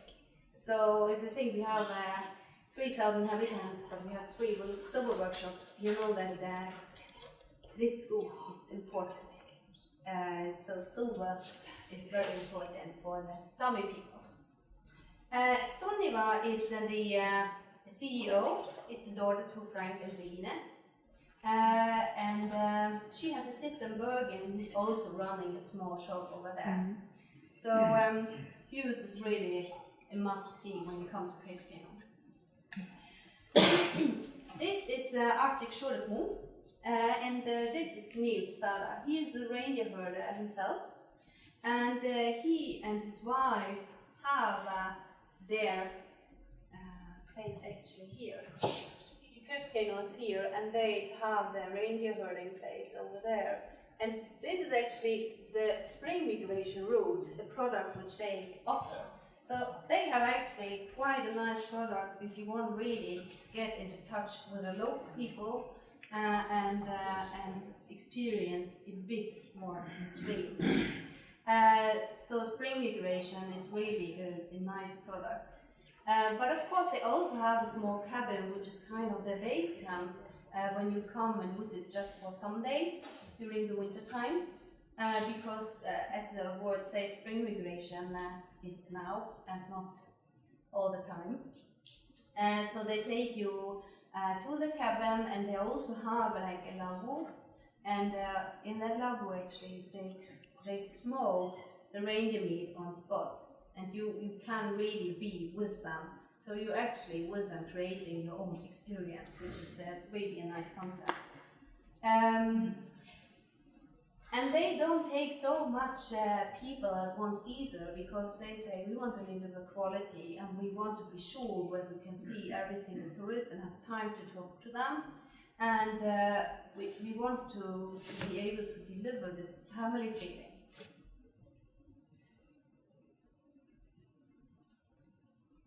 And this is actually Nils from Arctic Shore.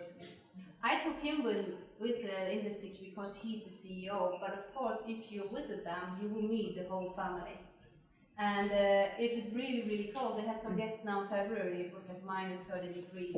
The guests came from America, I think they were quite shocked. But they will fix you up with clothes, so no worries about that. And best clothes actually are the ones made of reindeer skin. Next up is Hetta's opplevelser.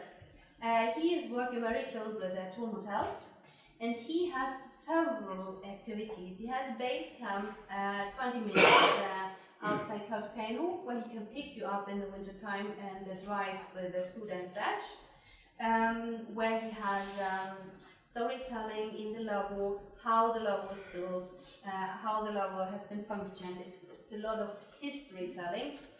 He also offers ice fishing safaris, quad safaris in summer, under the midnight sun, northern lights. He also is very active in hunting in autumn. So he takes you with him out to the hunting spots where you can shoot the, what is this bird called? The ptarmigan. The ripan? Yes, gross. Okay, yeah. So, and that's actually the main thing that is sold in Kautokeino in terms of hunting, despite the fish. But when it comes to hunting, it's mainly and he also offers safari to a reindeer herd because he works together with a local reindeer family, where you actually can come up close to a moving reindeer herd. So that's kind of also the thing about Kautokeino. There are no gardens for the reindeers. There are no farms in that way. Despite some of the reindeers that are used to drive with a sledge, they are kind of in a garden. And this is Odd Arne, if you want to meet up with him, you know who he looks like. Then we have Socky Adventure, and that's quite a new product. And he has been quite successful building up his own business. It's close to Kautokeino Center. You can easily access and visit it with a bus. He can take up to 50 people, and he has been making concepts about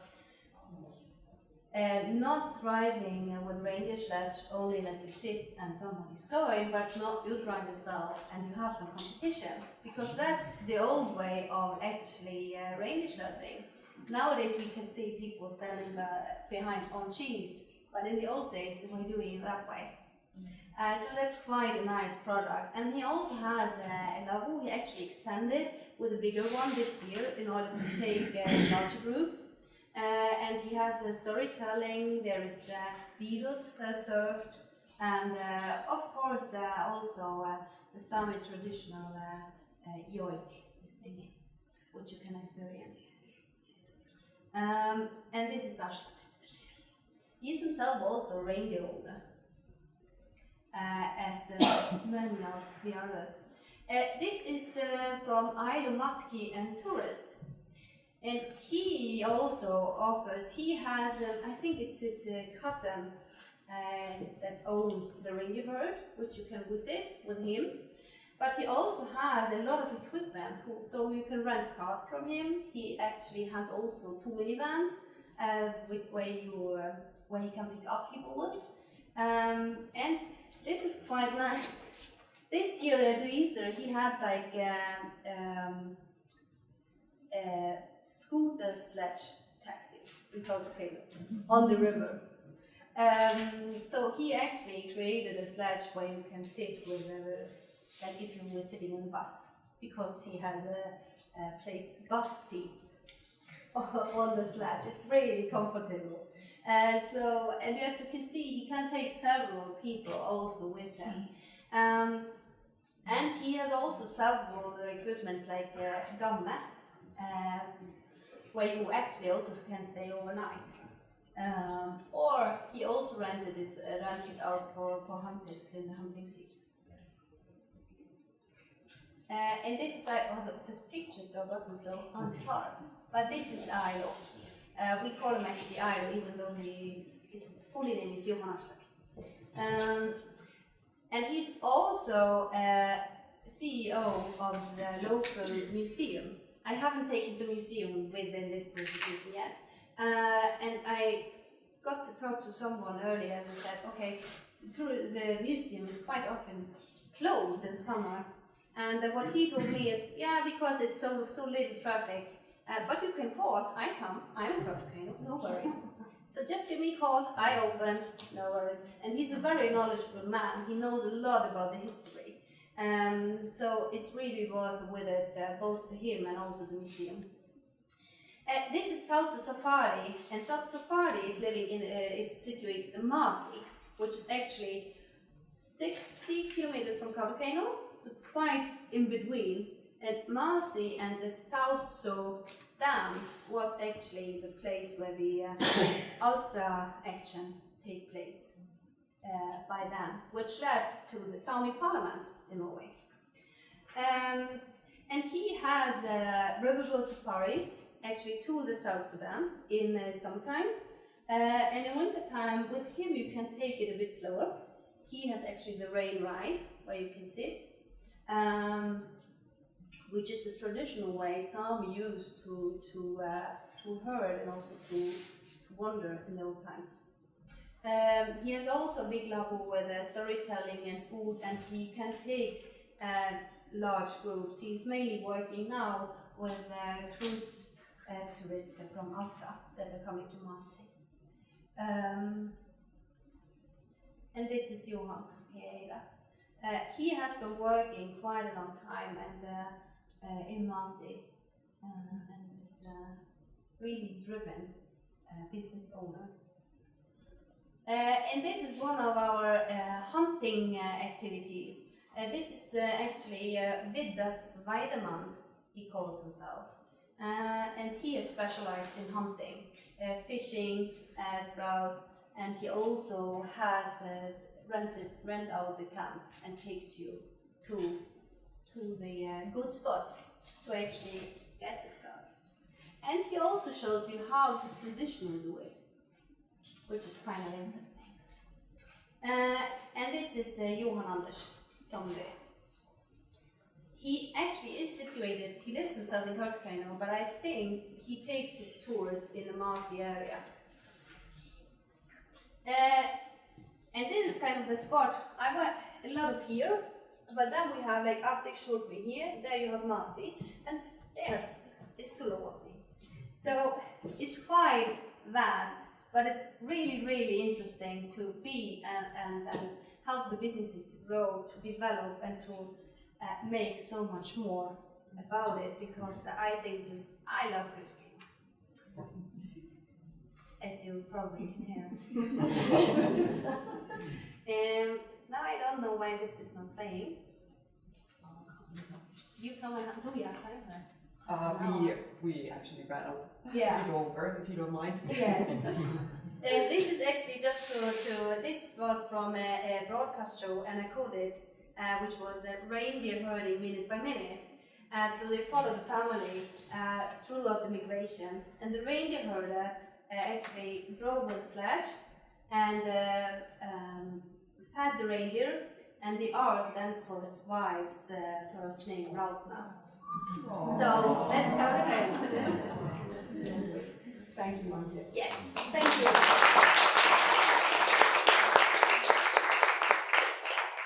Thank you, it's very nice to hear about Enontekiö. And I was thinking that there wouldn't be so many businesses, but we have plenty of them, so wow.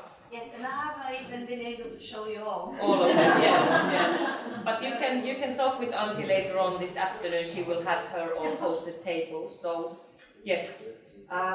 Then we go to Sweden, and we have Lars Munk from Heart of Lapland and Johanna Ögren from Swedish Lapland presenting us a little bit about Swedish Lapland. So welcome. Thank you. Thank you. And just a comment before we go. So unfortunately, Visit Alta is not presenting today. And if you have any questions, you can actually go to a couple of the Alta people over here or Antje. So we need to skip that one today. And then in the end, we will do a change into the schedule due to the swap of the computers. So Finnair is going to be presenting in the end. So just FYI.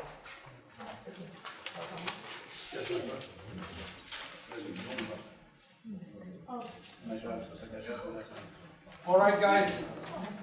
My name is Lars Munk. I work as a business and marketing developer at Hetta. And Johanna is going to go in a little bit more on our destinations, but Hetta Lapland consists of 5 municipalities in the most eastern part of Swedish Lapland. So we are right in the Torne Valley. I'm going to talk a little bit more later, but now I'll give the word to Johanna. Yes, and I'm going to ask you guys, is it okay if I take a picture of the audience? Because you know we are EU funded. Proof of being here. Can we take a picture of you? Yes, yes, please do actually, because I also need the proof of me.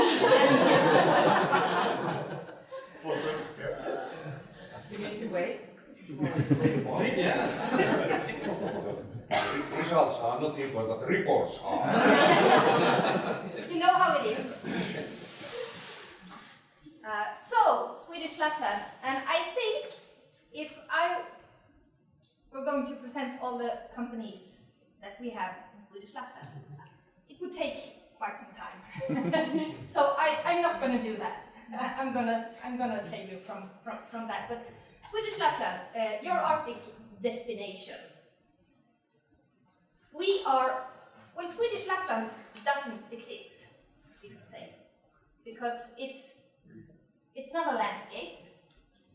We don't have the whole of Lapland, of the Swedish landscape Lapland. We consist of all the municipalities in Norrbotten, some of the municipalities in Lapland, and then we also have 2 Sorsele and Skellefteå down here that belongs to Västerbotten. So this is not a real area, it's a place trademark for the northern part of Sweden. This is quite confusing, actually. At least for Visit Sweden when they are going to write us on a map, because they always do take just the Lapland landscape. But it is 12 destinations. From Kiruna up in the north to Sorsele and Skellefteå in the south. And we are lucky to have quite 5 neighbors on both sides. So we have quite a long Norwegian border and we have quite a long Finnish border. And Lars is going to talk a little bit more on that later on. But this means that we have the mountains, we have the forests, and we have the sea. Which I think, so we have a lot of things to talk about and to share with our international guests. And so, how do you present 12 destinations, 16 municipalities, 8 seasons, a lot of USPs like Ice Hotel, Tree Hotel, the sea, everything? How do you do that in 3 minutes? Well, we like to do it like this. Hopefully we have a sound on here. And hopefully that video will start.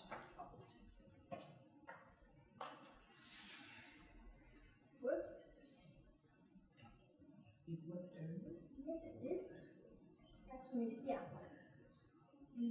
Sound? Yes.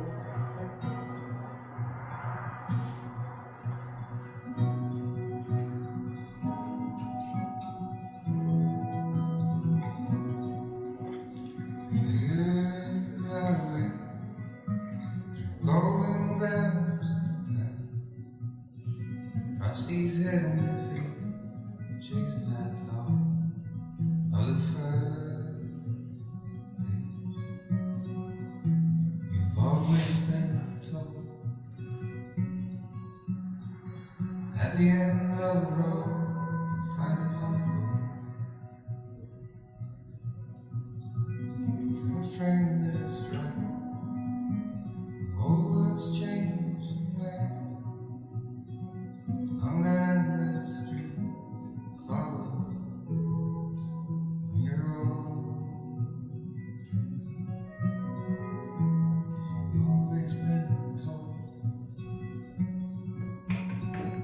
At the end of the road, find one to go. All your days in turn are just drops in the creek. When you reach for the rocks, the water's too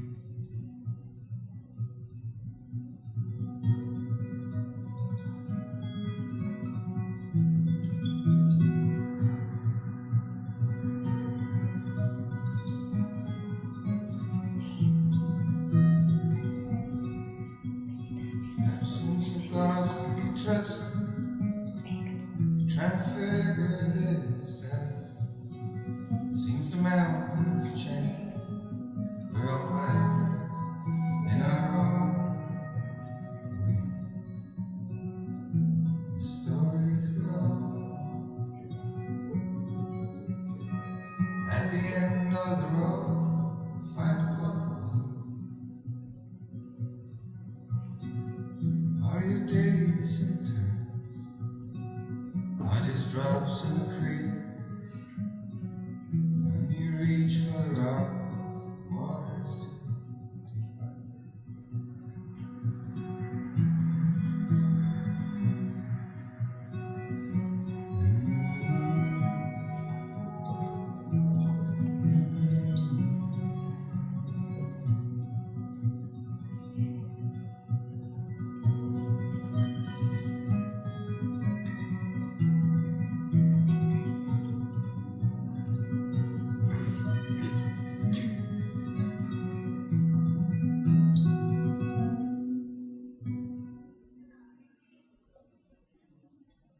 So, that is Swedish Lapland.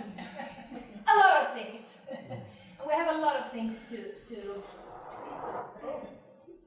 offer. And what we do, because I don't have anything to sell, as not did you either, but what we do is that when we market and sell this area, we do it under a promise: welcome and share our Arctic lifestyle, because we are such a big destination. We are 25% of the whole of Sweden, and Sweden is a big country, as you know, already in itself. And the thing that unites all these 12 destinations is the way that we live here, the things that we do, the things that we have been doing, and the things that we are continuing to doing, even if we have no visitors, if we have no tourists.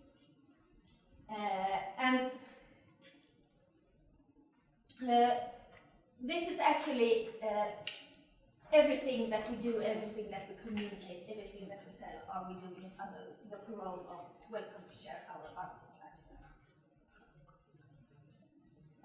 And we do it in quite an interesting way, because me as the regional representative and Lars as the DMO, and our companies, we have several of them here today, we're working together. We cooperate together. We have a joint budget, for example, for marketing activities when we go international. We don't have any money of our own. Everything is put into one big bag from all of the 12 destinations. We work together with the travel trade. We go together out on sales calls, on fairs, meetings with TOs and so on. We do a lot of digital marketing campaigns together, where we as a region and part of Lapland, for example, as a DMO, goes first and flow and collect and gather data that we then split with the companies, so they don't compete with each other, but rather work together in order to make a bigger footprint on the digital market. We produce a lot of content together. We do everything by ourselves. We don't have any marketing companies working for us. We do all the movies by ourselves, we do all the pictures, we do all the storytelling, all the writing by ourselves, and we split it together. So when we do a movie, for example, the companies can use it. They can share it. We can share it with the TOs without any comments or anything. We have a joint product bank, a digital product bank, where we gather all our products from the region, and then the TOs can log in and do their own itineraries, do their own product manuals. You can search for all the Sami products within Swedish Lapland, for example, and then you get all the Sami companies and all the Sami activities you can search for all accommodation in the heart of Lapland and get all them very fine in a fine list. We do a lot of travel insights together where we work, of course, with our partners like SAS, Norwegian, and Inlandsbanan, for example, but we also have a business analyst that can provide us with trends and stuff like that when we need to have them. And we do a lot of press and PR. Press and PR is very important for us. So these are the type of activities that we already do together within Swedish Lapland, but that we also are quite keen on sharing with companies from across the borders. That doesn't matter for us. We are very used to cooperate. Do you actually sell the products via product bank or? No, for now it's most for the TOs, but we have them with prices and without prices, so they can easily share them with their clients and stuff like that. But I think that's going to be actually the next step, also to make it bookable.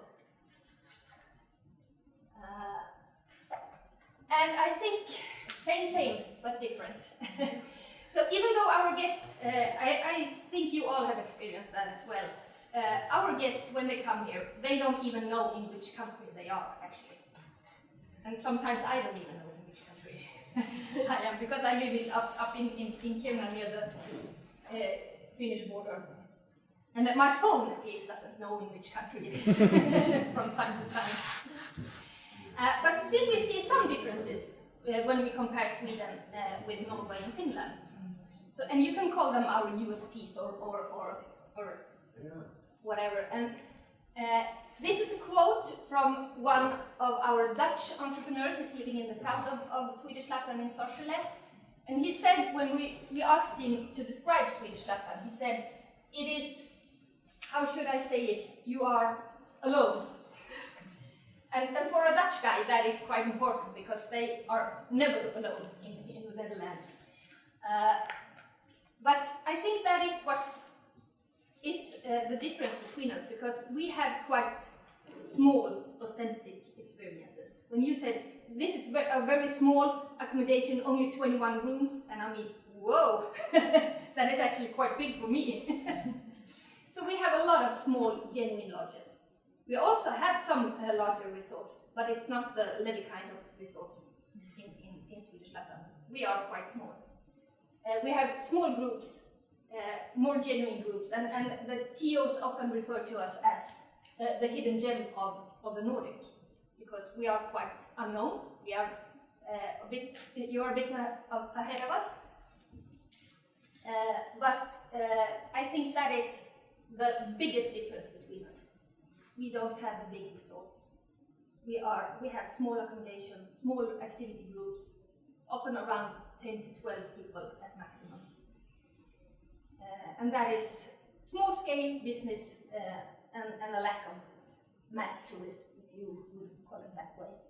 And then we have the food, which I think is quite important for us. And many of our current food traditions are sprung from the need to preserve, to utilize ingredients all year round.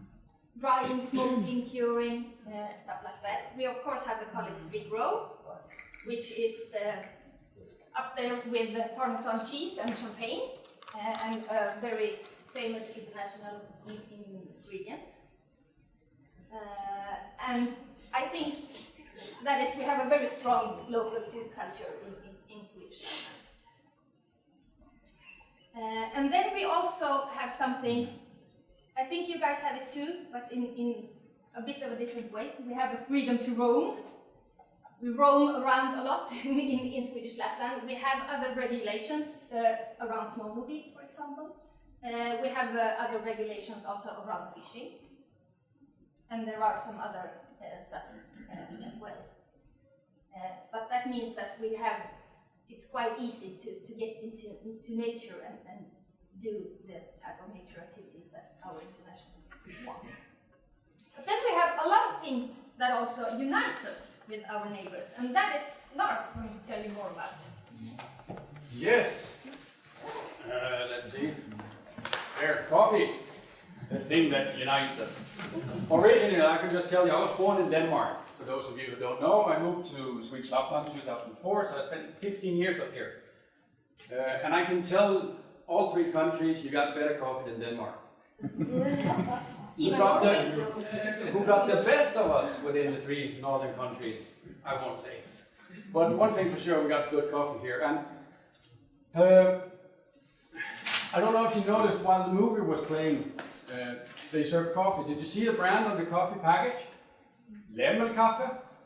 It's a company, local company in Swedish Lapland from Gällivare. So we even got our own outdoor coffee brand within Swedish Lapland, which of course we're very proud of. But besides the coffee, I mean, we might speak different languages within our Nordic area, but I mean, crossing the border, it's like half family, and it's pretty much the same. The reasons why we live up here, most of us, is pretty much the same. We have an attraction on our own for the area that we share with one another. The world's friendliest border. This is Tornio River, Enontekiö, that run from the fells, the highlands up in Kiruna, all the way down to Haparanda in the archipelago. There hasn't been a war on this border for 210 years, which makes it the world's friendliest border as it is today. And in this border region, we have different languages and traditions and cultures, but again, it's pretty much like one big family, if you ask me. And we also have companies who has developed different types of products on this border region. Because already today we have co-ops between Sweden and Finland. We would love to see more, of course. And that's also the reason we're here today. But one of the unique products we have there is actually, we do it twice. A couple of companies on the Swedish side, they celebrate New Year on the ice. So that's pretty cool. We can celebrate it twice within the hour. And yesterday we were at Kukkolafoten. Johanna and I arrived really late, 12:30 yesterday evening. But we were at the same place as what we are looking at here. And they were telling us that it's so amazing when you sit in their restaurant looking towards Finland, you're looking into the future.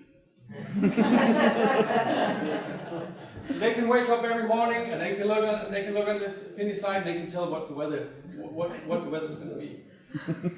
No, but it's a friendly border and there's a lot of family crisscrossing all over, and we have some really unique possibilities to create products along our border. One of the things, I'm going to show you guys just a few good examples of co-ops between Sweden and Finland. I'm even going to mention Norway in one of them, but I primarily, since I work in the Torne Valley with our 5 municipalities, my main focus from our side is of course Finland, because that's the nearest country. A couple of years ago we got an email that they were going to establish an icebreaker tour in Karlshamn Kalix on the Swedish side, a Finnish company. We got really excited. We gathered all of our local companies. We started a process of packaging, pricing, all of that, so that we were prepared once the icebreaker was rolling. First year, I think there was roughly 5,000 clients passing on this icebreaker, and this season I think we're ending at 13,000 daily visitors. Most of them coming in through Finland with the Finnish company, but even creating business on the Swedish side, both with the boat, but also other activities connected to it. And that is a super example of cooperation around over our borders. Fishing is another one. First of all, I just want to point out that we are a super young destination when it comes to fishing. Sweden has really never been on the world map of salmon fishing, except for maybe Mørdrum down south. But the hard truth is that nowadays in Sweden and Finland, because this is a river that we share, the Tornio, we have the biggest European run of salmon annually. We're having an average of about 65,000 salmon in our river annually, which beats pretty much everything else. There's only one river in Northern Europe that can compete with us, that's the Donoi in Russia, and that's only some years. So we have a fantastic possibility for fishing, and what we're seeing now is we're seeing more Finnish entrepreneurs looking towards Sweden. Because in Sweden, like Johanna said, we have a little different rules when it comes to our fishing. A lot of it is association waters, and these associations, they can make their own ground rules for their fishing. That means they can put in quotas for foreign fishermen, for example. We also do have a few places where you have private fishing, more like Norway, where you have private beats on many of your rivers. And that makes it interesting for Finnish entrepreneurs working from the other side, because on the Finnish side you don't have these private beats. Meaning that if you want to give your clients a little bit more exclusive fishing, you don't have to go that far. You can just cross the border and drive to one of the nearest private beats. So we are seeing more Finnish entrepreneurs looking towards Sweden. And then it's up to us to try and help them. Most of the time they'll contact us on the local office, and we'll try and figure out where they're located, what companies for them to contact, and so on. Snowy bars, that's another way of doing co-ops over the border. There is already today trips going from Akerslombolo through Sweden and all the way up to Norway, and then back down to Finland. So we do have companies already working cross-border. I think we could have a lot more of it. We do have struggles on the Swedish side when it comes to maintaining our snowmobile trails. It is something we're working on all the time. We're always into the base, but there is still some of the main trails that are good enough to actually run with clients. But there's a fantastic possibility. One of the packages that was done a couple of years ago was snowmobiling Akerslombolo into Sweden, all the way up to, Riksgränsen, then snowshoeing from the Riksgränsen over the border between Sweden and Norway, hike down to the fjords, and then with a boat out to see the whale safaris. I mean, what an amazing trip. You're seeing 3 countries in 7 days, and you experience everything on a bucket list, pretty much. Wildlife watching. This is pretty much what's on the table, what's going to happen in the future. Lasse is going to join us later today from Rajamäki. And Lasse has started something called wildlife watching and bear watching. We're really keen on this product. You've probably all seen the footage from the Finnish variants. So of course we're really proud to get one in Sweden as well now, especially so far north. It's a product where you can come and take photographs and even film bears, eagles, and what else might show up. I've been in a dialogue with Lasse since he started and got an okay from the government or the Länsstyrelsen as it's called. And I've never seen a guy transport so many cow heads. You wouldn't imagine. He went to Gällivare, he still does, once a week to the slaughterhouse, pick up the heads from cows so he can put them out and actually feed the animals.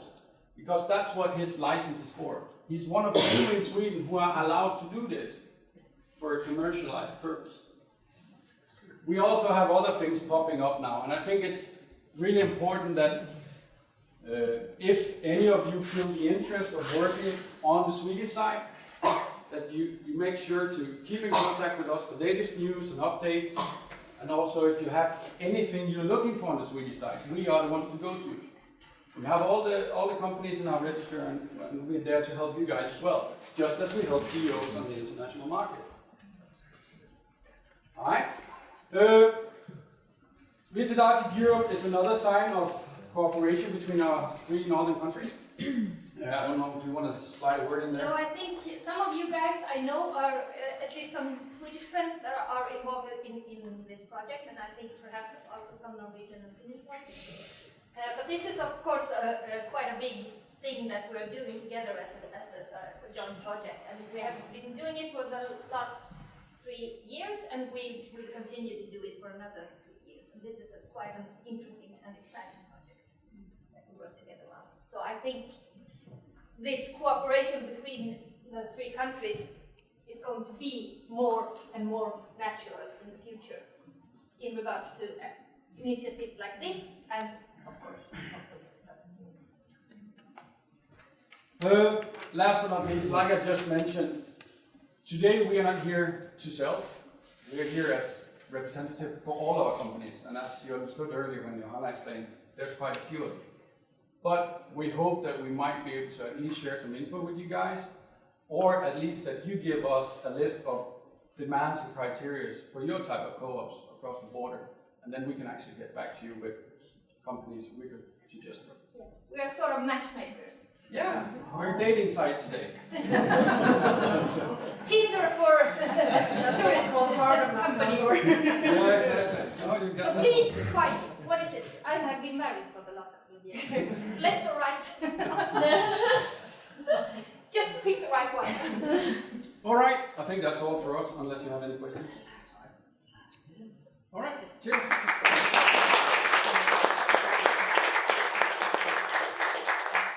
Thank you, Lars and Johanna.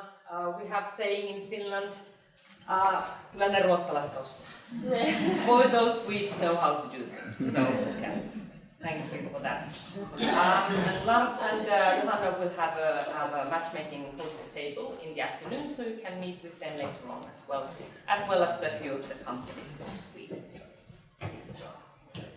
And then we have something that we have done in cooperation with other projects along the river. So this is a very interesting project, and Saila and Jenny will show a little bit about their project. So welcome, thank you. Thank you. Yes, my name is Saila Pukko. I was here yesterday also presenting myself. Sorry, my voice is a bit down now, but I think we survive and we can pack me up. Actually, we have the same problem. We can pack us up together. Yes. But yeah, we are here to present our stories, which is an Interreg project. As you can see, all the logos here, all our finances. This is a 3-year project which is ending actually this June, next June. And we tell more about the actual project later on and what we have done, what are all the stories we have collected and so on. But now we want to show you a short video about 7 minutes about all the productions, all the material we have collected. So this is about film and animation and artworks, which is done by our students from our university. And also, it's a kind of a collection from the 2.5 years what we have done. And yeah, so at first there is some interviews are speaking in Finnish and also in Norwegian, so there is no subtitles, so sorry about that, but that's how it is at the moment. Yes, thank you.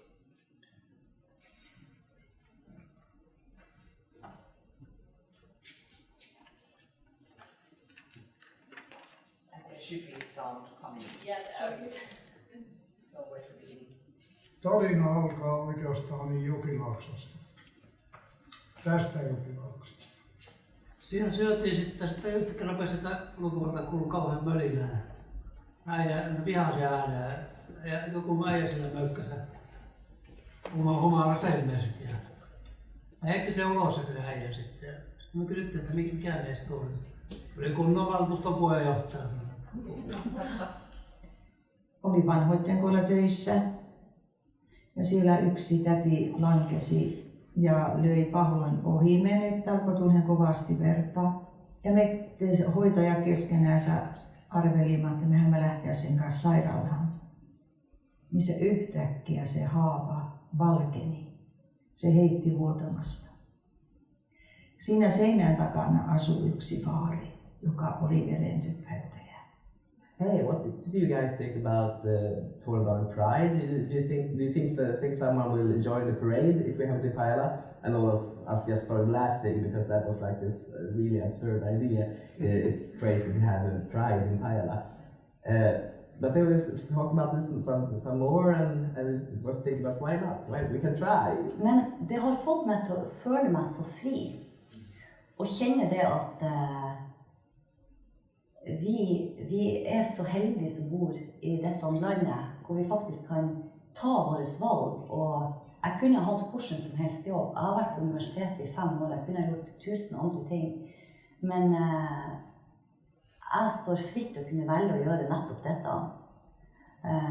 Så egentlig det å ha kjent litt på at jeg har vært litt uredd med å gjøre de valgene jeg har tatt, men det har gitt meg egentlig bare en god en god frihetsfølelse og kjenne at man er uavhengig som på en måte menneske, selv om vi selvfølgelig henger veldig sammen og er avhengige av de relasjonene vi omgir oss med, men det har vært veldig fint.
So as you saw, like, this is kind of a video collection of what what we have done in the past years, 2.5 years actually.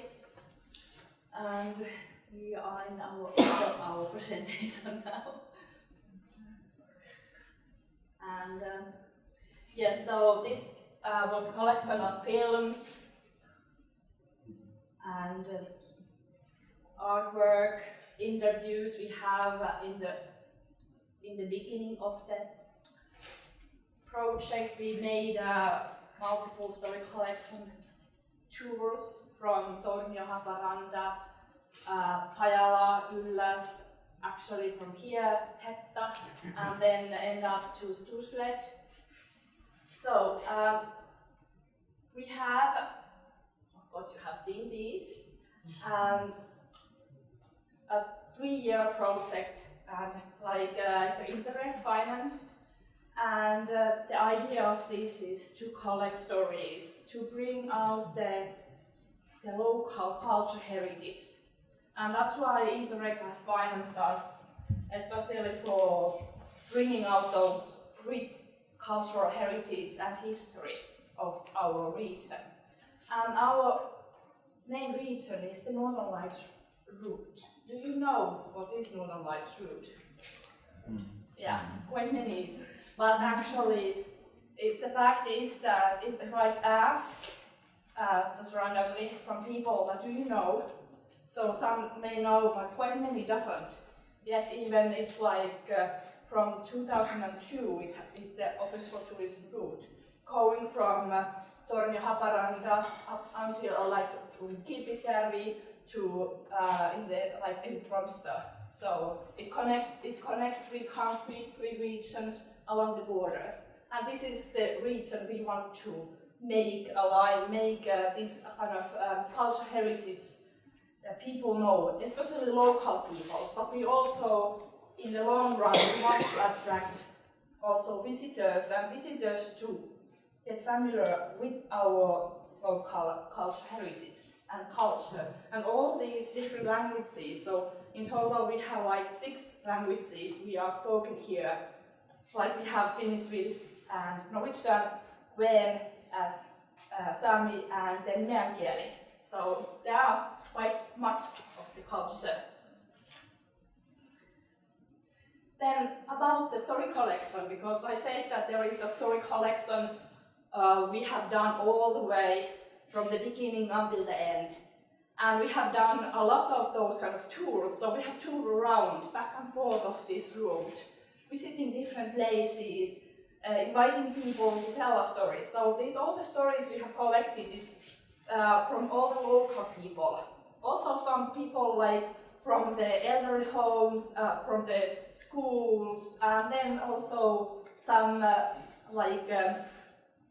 those places where we have our I lost the word. Place for immigrants. Yeah, immigrant places, yeah. So also from immigrants. And actually one of our songs which we have produced, because the idea is that we produce different kind of film and music and so on. So it's based on this one of the immigrants' story of him living in this region and loving it, the silence and the nature and everything. And we have also done something with the companies in the region. So we have invited companies to participate in our kind of workshops or seminars about storytelling and story design. So we wanted to somehow promote the idea of how these local companies along this route could, especially the small scale companies, could be utilizing all this material, especially the material we have developed, the music and everything, because it's all available to anyone. But we have had also other development methods, like the living library, which was done twice in Tornio and Sturslet. And the idea was that anyone could visit and borrow a book, which was actually a storyteller. So we had a local theatre group, Tornio Rajateatteri, working with us, and they were telling those stories, and especially school children was really enthusiastic about it. Then we have had also storytelling by food. Björn Lippe and his wife was in our workshop. So we had this kind of event for our companies in Halti, Halti Nature Park. This is also one of our, like we were having some company visits in Storslet area, and there was this kind of horse farm, these Lungen horses, I think. Lungenhest. Yeah, Lungenhest. And this is the events, the main events we have been organizing. So we have had also, in addition to these events for the companies, we have had those museum exhibitions in the Museum of Torne Valley and Nutru Museum. So we wanted to make these stories and what we have done, the collection of stories, to people know about it. So this museum cooperation, also we have been cooperating with nature parks like this nature park here. So to share these like stories and people to really look for what we have done. Then we have had these 2 concerts in Tornio and just 1 month ago in Storslet, which was quite nice that we had like 200 guests, and like 100 per each, to listen us, all the music we have done. And this is one of about these musical events. And then about the story productions. So we have produced 2 CDs of music. So actually I have with me one of these huge music CD with me. So I have maybe 20 to 30 pieces of those. So if you are interested, you can come and ask me when we come back to this Hetta Majatalo. So we have everything there. And then we have also produced a storybook, which is actually released just 1 month ago. And some artwork of our students. And in total, now we have this website of ourstories.info where you can find everything. So we have 188 stories, and then we have also 5 Sami stories. This is important because our financier also expects us to collect different, like especially the stories from Sami people. So we have also produced Sami stories and Meänkieli stories, and also collect like these Quen language stories. Then we have also now developing this Northern Lights route map and the illustrations on the map. So the idea of the companies who maybe want to present where the Northern Lights route goes and where the local companies there on the map. Maybe this is something which helps. Let's see. But we will like publish it later on our website. Then we have made some coloring postcards. You can also have those when we go back to this Hetta Majatalo. This was the cards. Yeah, but basically this is all important when we are in a project, interreg project, that the actual indicators. So we have had more than 300 participants, which is actually, we don't calculate all the 1,500 visitors on our exhibitions and all the concert visitors. So actually we have much more participants than this. And then 40 entrepreneurs have been involved in this project. So what's next? So we are also still going on strong, and then we try to spread this like news about our stories and in Arctic Arts Summit, and also we had some tourism seminar in Haparanda. Yes, thank you. So next we have a short presentation of what we have in our website. We will be quite quick.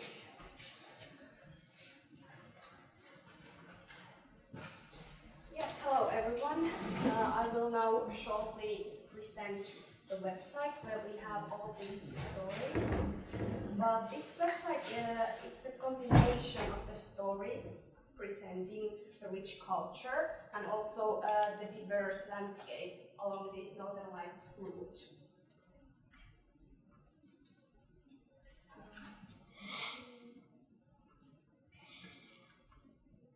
So, on this website you can experience the story productions along that road, which goes from Tornio, Haparanda to Tromsø. And we have this website has launched in last August, and we made this web development together with our Swedish and Norwegian partners, and I think it looks pretty good, right? Mm-hmm. So we have divided all the productions here. So we have film, interviews, music, and written text also. And on featured part, we have gathered all the productions, or maybe the main productions, which have been made by our main partners, which Saila already mentioned, this ACT and Mood. And we have this map here.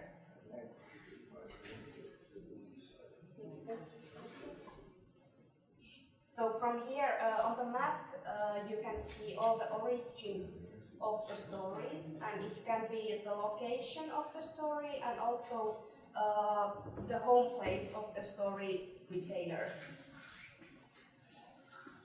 Do we have a few minutes to? Because I know we're running a bit out of time, then if you have all things. I will show you just a few minutes.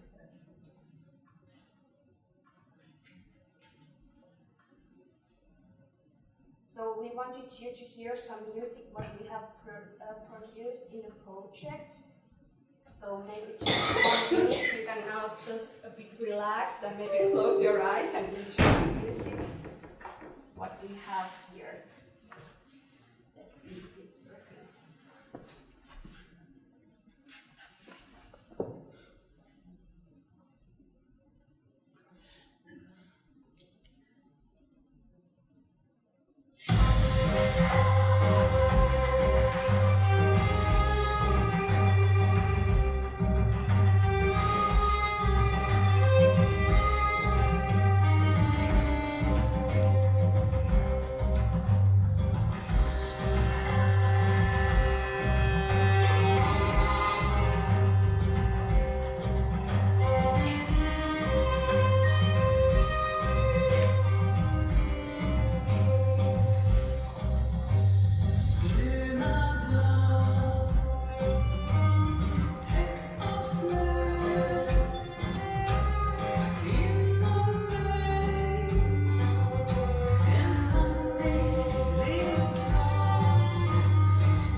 With the timetable, because I think we are running out of time. So we were going to show you one Norwegian Sami handcraft video, but I think we don't have time because the time is running out. We want to have some time for the next speaker also. But maybe we can watch it in the afternoon, or Yeah. or you can check it also from the website, so you can find all the stories from here. And we'll share all the links. Yeah. Yeah. Okay. Thank you.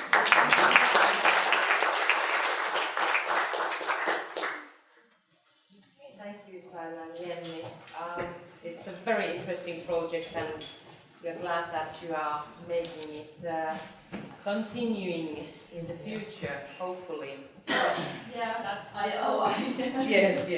Yes. I've been few of the seminars and workshops, and concerts, and highly recommend the future ones for you all. Then, just before lunch, I know that you are all hungry and want to go and enjoy the nice weather and of course the absolutely fantastic lunch. I'm sure they will have a perfect lunch as was the dinner. We still have the final thing that everyone wants to hear.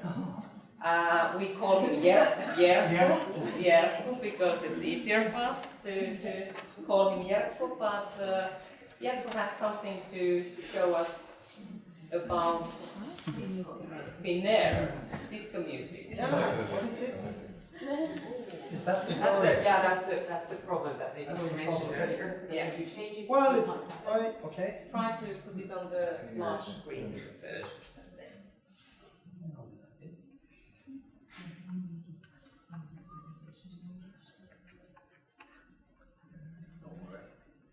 People know that we are getting stressed now. Yes. But we don't care. It's stable. Oh.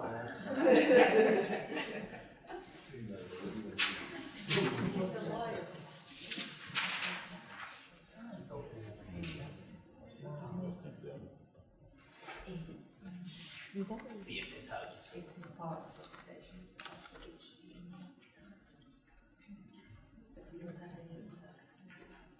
Right. But you know what? Can we do it without slides? Yes. Sure. I know you can do it. So how can it be, right? Yes. So where's the spot then? Aha! Hey! Jerkko, yeah, because of course I'm called Jeroen. Doesn't work, huh? I'm a Belgian, living in this part of Europe where some of you are from as well. I was there last weekend and I remembered immediately why I moved. Don't remember so much because of course we have good beer, right? Good chocolate, the good life, but we miss a lot. We miss the nature. So when I was 4 years old, a bit of an intro, because of course you need to know why is a guy, Jeroen, Jerkko, dry meat in packages. Why is he standing here for Finnair? Because I'm representing Finnair. Some of you know this story, but when I was 4 years old, my mother told me, if you want to have more snow in your life, yeah, then you will have to move, because we don't have so much of that in Belgium. So, okay, where should I move then? Oh, you better move to Sweden. I was born in '76, so Agneta was probably playing her guitar, being very sad, as she always was.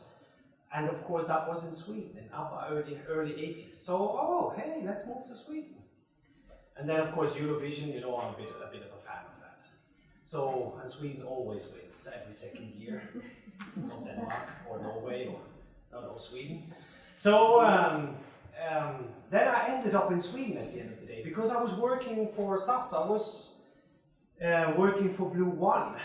Maybe you remember Air Botnia, Blue One, for a while. So I was working in Helsinki for 2 years. But then they closed their door and I said, I have enough of this airline business. Let's move to Sweden now, for good. I bought an old school and changed that into a hotel. So I'm one of you. But I work for the bigger company. But I'm one of you. I know what it is to be tired at the end of the season, to get stressed, to have your price lists done, to do the price setting, to do everything. Digitalization, annoying tour operators and reporters and journalists and then these organizations because they want you to do it in another way or whatever. But hey! So Kristina, my boss, Kristina Kukkohovi, I think some of you know her. She has a long tradition in this world. She said, like, we are going to start the new thing in Finnair. Do you want to join that? I said, but I have a hotel. I will miss my forest. Jag kommer att sakna min koja I skogen. Ja, but you can have your koja still and go there in the weekends. Okay, then I'll do it. I think it's great that Finnair took the step. It's a big risk, you know, for a big airline with a banker as a CEO to take this sidetrack of building a digital platform called Nowhere Travel, or Now Here. So Finnair has the idea that we will have, you know Finnair? It's bigger than SAS, because we have a lot of long-haul flights. We bring the people from Asia, and in the future more and more from the US here. Rovaniemi, right? It's like a big airport. So 20 million passengers by 2030. And I know we need to think about sustainability, and we do. But let's talk about that when we have an expert on sustainability. I'm not an expert on sustainability, at least not for an airline. And that means that we are focusing on the Asian markets, and we want to deliver a unique Nordic experience.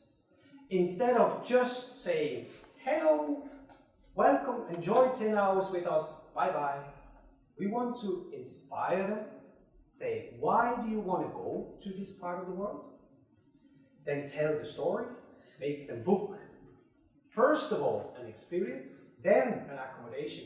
Oh yes, and also a flight. Because who is traveling to Spain because of Finnair? No one. We all go there because we want to see the sun, we want to try sangria, and eat a bocadilla con jamón serrano, but we don't go there for Finnair. Well, maybe some, but yeah. Marilyn Monroe is gone, so we have now other reasons to travel to a destination, and that is because of the experience. And that's why we are building a platform where the experience is coming first. I think that people from Japan want to come to this part of the world because of Yari, because they want to see what is happening there and who this guy is, and tell his genuine experience. So, extending that, we are bringing the passengers here on the plane, and then we want them to travel home and tell the story and inspire even more. So this project is contributing to the overall target of Finnair to bring 20 million passengers per year. Just imagine. Don't think about competition if you have 20 million passengers, potential customers. Now, how do we want to do this? We know that, especially in Finland, a lot is tour operator based, and that is changing very quickly. Instead of allotments and price discussions and volume, we are going more to FIT, to personalized packages, dynamic packaging. So we need to change, if we want to be able to deliver that, we need to have technology to do that. We know that a lot is still focused on winter. If we want to grow, we should not grow in winter time. We need to grow in other times of the season, of the year. We know that there are a few professional DMCs that know what to do in Tromsø, or in Lyngenfjord, or in Levi, but they do not really cooperate very well. They know they are good in their area, but how, a couple in Japan doesn't know the difference. Yes, I'm going to the Nordics. Oh, okay, yes. So how do I do that? And then comes the FIT challenge. How do you as an FIT travel your trip, book your trip to Spain? Well, you go to booking.com, and then you go to Hertz, and then maybe to TripAdvisor, and then so you end up, Finnair website. So you easily end up on a few sites, and then you need to be your own tour operator, isn't it? You need to be the smart guy here to make it all happen. That is quite difficult. There's a lot of micro players, especially in this part of the world. Not everyone is in Helsinki or in Stockholm or in Tromsø. So what do we do with these small players? Finnair wants to move away from being a passive airline, waiting for the customer or the tour operator to come to us and say, can you open a flight? To become a proactive airline, to be involved in the development of products, in sustainable products, to proactively cooperate in building this digital platform where this all comes together. So a platform where you book your experiences, your accommodations, and your flights, and we will be the tour operator. So some trends that we all know about, but just make sure that everybody does. Individual travel is taking over from group travel, online bookings from offline bookings, strong growth in Asian market, and experiences gaining share from material possessions. Chinese don't want to buy a house or a car anymore, they want to have a long bucket list and they want to check it off. And in that is experiences a lot of the time. And then authenticity gaining share from mass tourism. So the ones that were behind are up front now. If I go to Evo, it's a great relief to see that compared to other big areas. So I'm in love with the original Lapland for that part. What is our target group? Generation Z. Open-minded, bucket list oriented, looking for off-the-beaten path locations. Do you have that here? Well, I think so. At least that's what I feel when I'm here. They travel 29 days per year, and if they spend 1,000 euro on their travel, on their trip, they spend only 250 with the airline. So 750 euro they spend with you. That's very nice, but that's a problem for us. Because we as an airline, we don't earn any money anymore on these tickets. So if we want to be smart and survive, then we will need to be involved in more of the entire package. By the way, 90% of their decisions they make are influenced by online social media. The concept, I have a movie, let's see if we can still play that later on. But still, maybe I can read it. I'm a good reader. Nowhere or now here. You should be here in the middle of nowhere, having the feeling of time stopping and the rest of the world disappearing. Watching the flames of city lights hiking a fjord or dipping into a frozen lake, feeling balanced, happy, and a little mad under the midnight sun or polar night. Nordic happiness is an experience of being one with nature, with others, with time. It is made of silence, peace, and purity, a perfect combo of weirdness and well-being. It's about getting lost and finding yourself, being right here, right now. And isn't it miraculous that happiness can be born? A few clicks on a mark on a calendar, and there you go. First nowhere, then now here. And this is Finnair saying this. Can you see what has happened in this big company since a few years? I don't know how much you have met Finnair before, but my previous colleagues, they were a bit old-fashioned guys, you know, with a tie and, oh yeah, you know, with a fly. Oh, yeah. I'm challenging my boss. Because of course, if we as an airline want to survive, we need to find a new space where we are going to sit. And if you would see what is happening is, of course, you know that there is TripAdvisor, Booking.com, Google, Airbnb, and they are all located in one corner. That's where they offer 1 out of 3 components of a package, or accommodation, or experiences, and so on. And they are moving up. And with that, I mean that they want to offer more components of this trip. And then, on the other side, you have companies that are experts in a certain region. And on my slide here that you can't see is called French Side Travel. I guess you can understand that that's a tour operator with expertise in France. Or Authentic Italy. So they are experts in their area. So where do we want to position nowhere? That is there where we are offering the 3 components of a package trip.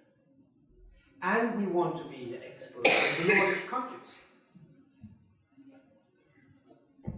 So how do we want to do it? First of all, we are launching a website. It is actually online. You can't see it, but it is there because we still have it closed. We have some smaller things to finish off before really spreading the news. But it's there. And we have been focusing on Finnish Lapland.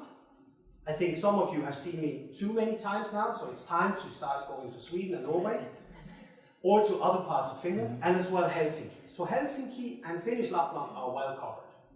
But now my job, and that's what I'm doing here, my job is to go and visit small-scale companies, work together with the visit organizations and say, hey, are you able to digitalize? Are you willing to automate your your availabilities, your product description, so your content and your availability. And are you willing to put that in Bokum? Because that's where we source our experiences. If you are in Bokum, it is like this, and we can sell you. And if you are in an accommodation, you should have a book visit license. That means you put in your availabilities there, your prices, and your content, and then it goes pretty fast. And of course, there is also a commercial discussion that we need to do about. I mean, we need to earn some money on this, so we will ask for the commission. We will have several themes on our website, so from that theme, we will position your product in there, and then hopefully try to address the right customer, because Generation Z is not one person. This is 1.8 billion. It's not me counting.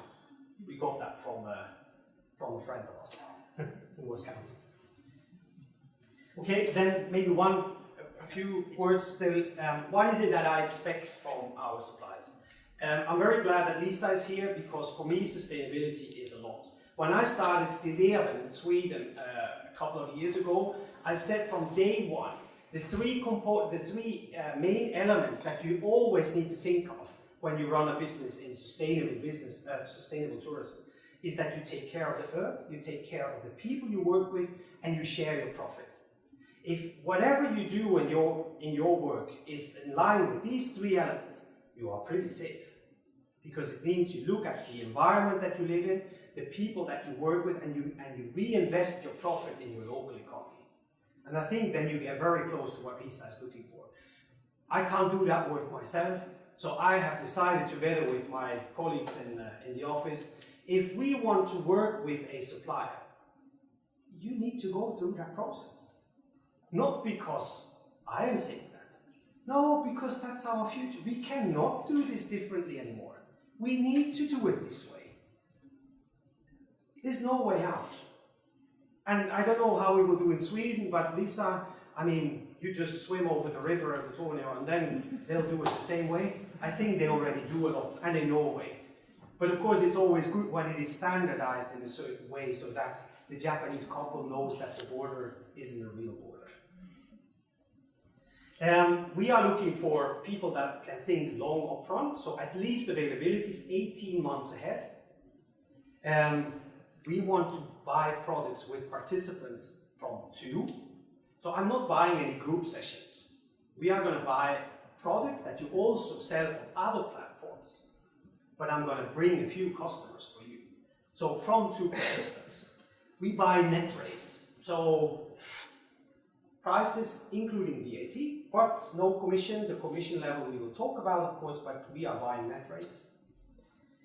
We are focusing on aspirationals and millennials, so you need to have the same target group. If you have that, if you have that focus, and we can go into detail what that means, then we can work together.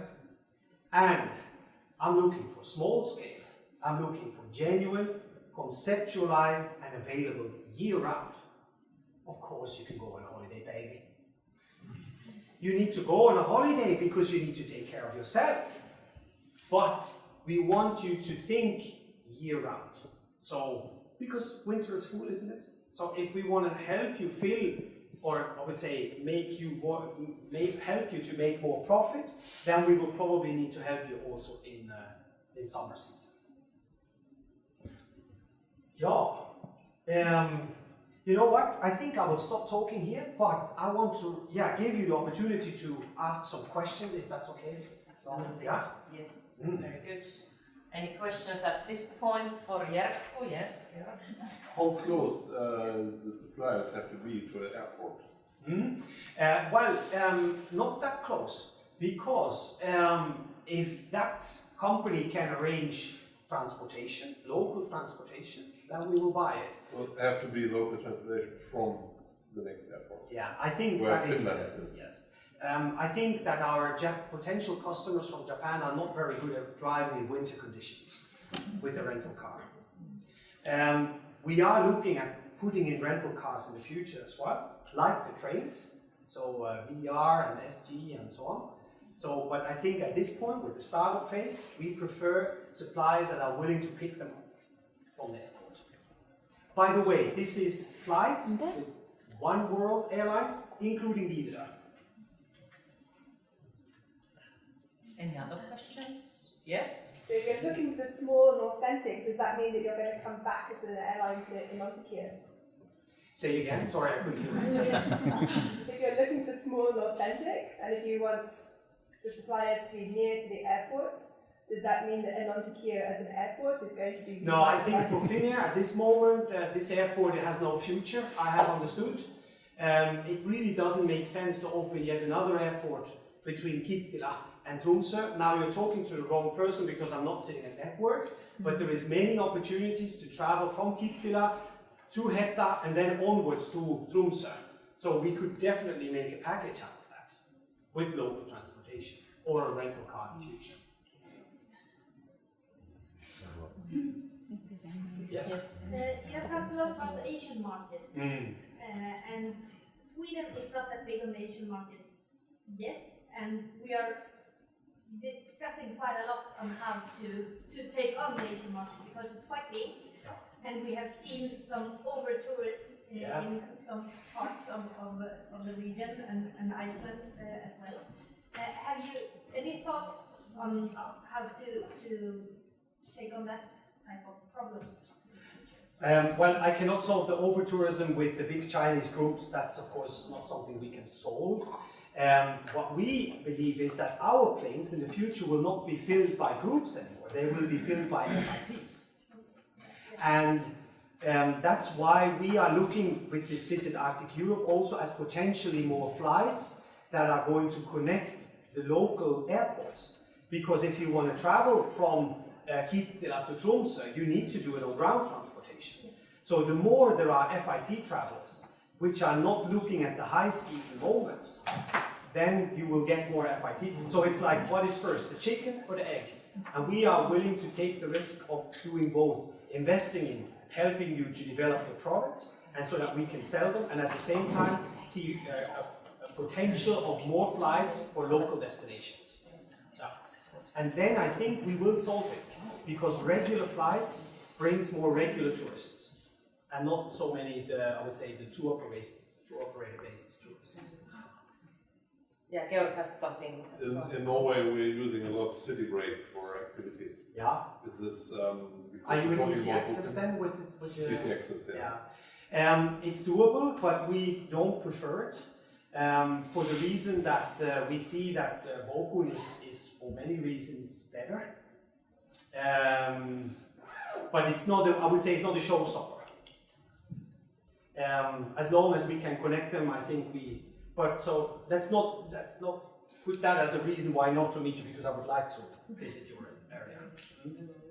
Velu was first. I have a second opinion on that Enontekiö airport. Well, I am starting as the executive director of Lapland Development 1st of May onwards, so we will talk. Well, you talk to my network. I will talk to Christina and yes. But the reason why I asked, or why I raised up, is that you mentioned also trains. Yes. The difference or the difficulty with trains is that they don't have, for example, we are in Finland, the schedules open once the flights are open, like 11 days prior to departure. Since you're asking the people to change their mindset, could you then change as well VR to publish their schedules a bit earlier, because it would be in the best interest of all. Yeah. I think we agree. I mean, but you mean by mentioning this, you immediately understand how complex the thing is we are trying to realize here. Yes. And yeah, let's do this step by step. Your friend on your right hand side works for a company that is assisting us, which is a Visit Group. Yeah. And the definition of connection in that world is a definition that it can be understood in many ways. So I would say that we have that goal, But when it will be realized, yeah, it's both a political and a technical and a commercial. I know. But let's try. Yeah. And Anna, did you have something still? Yeah. So City Break is not a showstopper. Have you looked? What about the other online portals like Fair Harbour? Is that because we looked at Bochum, but they weren't yet able to look at the resource management that we need at the level we need for our company. No, I think it needs to be a tool that connects already with City Break, because otherwise we can't do it. It's going to take us too much time, too much investment probably. You never know what happens in the future, but at this point it's not realistic for us. We need to have some borders, and that is one of them. But Bochum is almost free of charge, so why wouldn't you do it? Yeah, because of not being...